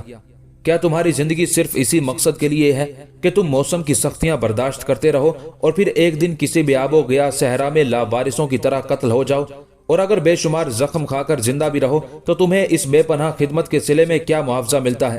محض چند سکے۔ کیا تمہاری جان نثاری اور سرفروشی کا یہی انعام ہے؟ نہیں ابو مسلم، ہرگز نہیں، یک سردار تبریز نے چیخ کر کہا۔ میں اسے تسلیم نہیں کرتا۔ یہ تمہاری بزدلی اور کم عقلی ہے۔ اگر ہو سکے تو آگے بڑھ کر اپنا حق چھین لو، ورنہ یہ موسم دوبارہ نہیں آئے گا۔ تم ایک خوش نصیب سپاہی ہو کہ تمہیں ہم جیسے بادشاہ گروں کی تائید حاصل ہے۔ اس سے فائدہ اٹھاؤ۔ اگر تم نے ان خوش نصیب لمحوں کو اپنی گرفت میں نہیں لیا تو پھر کسی دن وطن سے دور کسی ویران اور اجنبی محاذ پر قتل ہو جاؤ گے۔ اس کے بعد تمہارے بیوی بچے انتہائی قسم پرسی کی زندگی بسر کریں گے یا غزنی کی گلیوں میں بھیک مانگتے پھریں گے۔ سردار تبریز نے ایک سپہ سالار کے انجام کا اس قدر بھیانک نقشہ کھینچا کہ ابو مسلم کے چہرے پر کئی رنگ ابھر کر ڈوبتے رہے۔ ان رنگوں میں وحشت، کشمکش، تذبذب اور پریشانی سب کچھ شامل تھا۔ حکمرانی کا خواب، عیش و عشرت سے بھرپور زندگی، کلاه، کنیزیں، سلامی دیتے ہوئے فوجیوں کی قطاریں، رعایا کے جھکے ہوئے سر۔ ابو مسلم کے دماغ پر بیک وقت اتنے خیالات حملہ آور ہوئے تھے کہ وہ بدحواس ہو گیا تھا۔ اور کیا تمہیں یہ بات معلوم ہے کہ تمہارے دوست سردار تبریز کا سر امیر سبکتگین کی تلوار کی زد پر ہے؟ سردار تبریز نے ابو مسلم کے اعصاب پر ایک اور کاری ضرب لگاتے ہوئے کہا۔ سالار غزنی نے ایک بار پھر چونک کر سردار تبریز کی طرف دیکھا۔ وہ احسان فراموش اپنے ان محسنوں کی جاگیریں ضبط کر کے انہیں زندان کے حوالے کر دینا چاہتا ہے۔ سردار تبریز نے اپنے ساتھی عمرہ کی طرف اشارہ کرتے ہوئے کہا، کل تم نے اس کی تقریر نہیں سنی؟ ہمارے ہی سرمائے کی طاقت نے اسے امیر بنایا اور اب وہ ہمیں ہی گداگروں کی صف میں کھڑا کر دینا چاہتا ہے۔ ایسا نہیں ہوگا سردار، ابو مسلم کا ذہن غبار سے بھر گیا تھا۔ امیر سبکتگین میری رضامندی کے بغیر آپ حضرات کو چھو بھی نہیں سکتے۔ آخر میں سالار غزنی ہوں، اس مملکت کا محافظ اعلیٰ۔ سردار تبریز نے محسوس کیا کہ پتھر آہستہ آہستہ پگھل رہا ہے۔ اس نے بڑی عیاری کے ساتھ ابو مسلم کے سلگتے ہوئے ذہن کو شاطر لفظوں کی نئی آنچ دی۔ تمہاری مرضی ہی کہ ابو مسلم کہ تم خود چند دنوں کے مہمان ہو۔ سالار غزنی کے چہرے پر حیرت و پریشانی کا عکس ابھرا اور پھر اس کے ماتھے پر کئی بل پڑ گئے۔ آخر آپ کیا کہنا چاہتے ہیں سردار؟ سبکتگین کا لڑکا محمود 16-17 سال کا ہو گیا ہے۔ سردار تبریز نے ابو مسلم کے ذہن میں شکوک اور اندیشوں کی نئی چنگاری ڈال دی۔ سبکتگین نے مجھ سے خود کہا ہے کہ 2 سال کی بات ہے، اس کے بعد محمود افواج غزنی کی ذمہ داریاں سنبھال لے گا۔ ابو مسلم گھبرا کر اپنی نشست پر کھڑا ہو گیا۔ کیا میری خدمات کا یہی صلہ ہے؟ دنیا کی یہی رسم ہے ابو مسلم کہ احمق و نادان مہرے بے خبری کے محاذ پر کٹوا دیے جاتے ہیں۔ اب سیاست کی بساط پر تم بھی وہ بیکار مہرہ ہو جس کی سبکتگین کو ضرورت نہیں۔ اپنی گردن کی طرف غور سے دیکھو، تمہیں امیر غزنی کی شمشیر جبر اپنی شہرت کے بہت قریب نظر آئے گی۔ میں تو صرف دوستی کے تقاضے پورے کر رہا ہوں، ورنہ سیاست میں کوئی کسی کا نہیں ہوتا۔ یہ کہہ کر سردار تبریز نے سالار غزنی کی طرف دیکھا۔ ابو مسلم کا چہرہ غصے سے سرخ ہو رہا تھا۔ لو اسے پی لو، اب تمہیں اس کی شدید ضرورت ہے۔ سردار تبریز نے شراب سے لبریز ایک ساغر ابو مسلم کی طرف بڑھایا جو بہت دیر سے کسی انسان کے ہونٹوں کا منتظر تھا۔ ابو مسلم نے آہستہ آہستہ اپنا ہاتھ جام سرخ کی طرف بڑھایا۔ ان نعمتوں کی قدر کرو ابو مسلم، سردار تبریز کی لڑکھڑاتی ہوئی یہ آواز گونجی۔ اب تک تم انسانی خون پیتے رہے ہو، آج شراب کے چند قطرے بھی پی کر دیکھو، پھر تمہیں اندازہ ہوگا کہ دونوں کی سرخی میں کیا فرق ہے۔ ابو مسلم نے سردار تبریز کے ہاتھوں سے جام لیا، پھر جھجکتے ہوئے گھونٹ گھونٹ کر کے پینے لگا۔ سردار تبریز اور دوسرے عمرا کے ہونٹوں پر مانی خیز مسکراہٹ ابھر آئی۔ غزنی کا ایک جاں باز سپاہی محفل کیف و نشاط میں سراہی و ساگر کے خنجر سے قتل کر دیا گیا تھا۔ پھر کچھ دیر بعد ابو مسلم گھر جانے کے لیے اٹھا تو اس کے قدم بری طرح لڑکھڑا رہے تھے۔ سردار تبریز نے اپنے 2 خدمتگاروں کو حکم دیتے ہوئے کہا، سالار غزنی کو ان کے مکان تک چھوڑاؤ۔ پھر جب ابو مسلم خلوت گاہ کے دروازے تک پہنچا تو سردار تبریز نے اسے پکار کر کہا، ابو مسلم، تم ہمیں امیر سبکتگین سے نجات دو، ہم تمہیں اس کے صلے میں غزنی کے قلعہ و تخت دیں گے۔ ایسا ہی ہوگا سردار، ابو مسلم نے جھومتے ہوئے کہا، مجھے تھوڑا سا وقت درکار ہے تاکہ میں اپنے سپاہیوں کو کامیاب بغاوت کے لیے آمادہ کر سکوں۔ ہاں، بہت احتیاط و اطمینان سے سبکتگین کے گرد موت کا جال بچھا دو۔ سردار تبریز نے مسکراتے ہوئے کہا، تمہیں ایک ہی وقت میں امیر غزنی، اس کے بیٹے اور غداگر نظام شاہ کا کام تمام کرنا ہے۔ یہ تینوں ہماری عیش کوشی کے راستے کا بھاری پتھر بن گئے ہیں۔ ابو مسلم نے لہراتے ہوئے اپنے سر کو جنبش دی اور ڈگمگاتے قدموں سے باہر نکل گیا۔ ابو مسلم اور سردار تبریز کے خدمتگاروں کو اندازہ نہ ہو سکا کہ نصف شب کے اندھیرے میں بھی ان کا تعاقب کیا جا رہا ہے۔ وہ 5 نقاب پوش تھے جو سیاہ کپڑوں میں ملبوس ابو مسلم کا تعاقب کر رہے تھے۔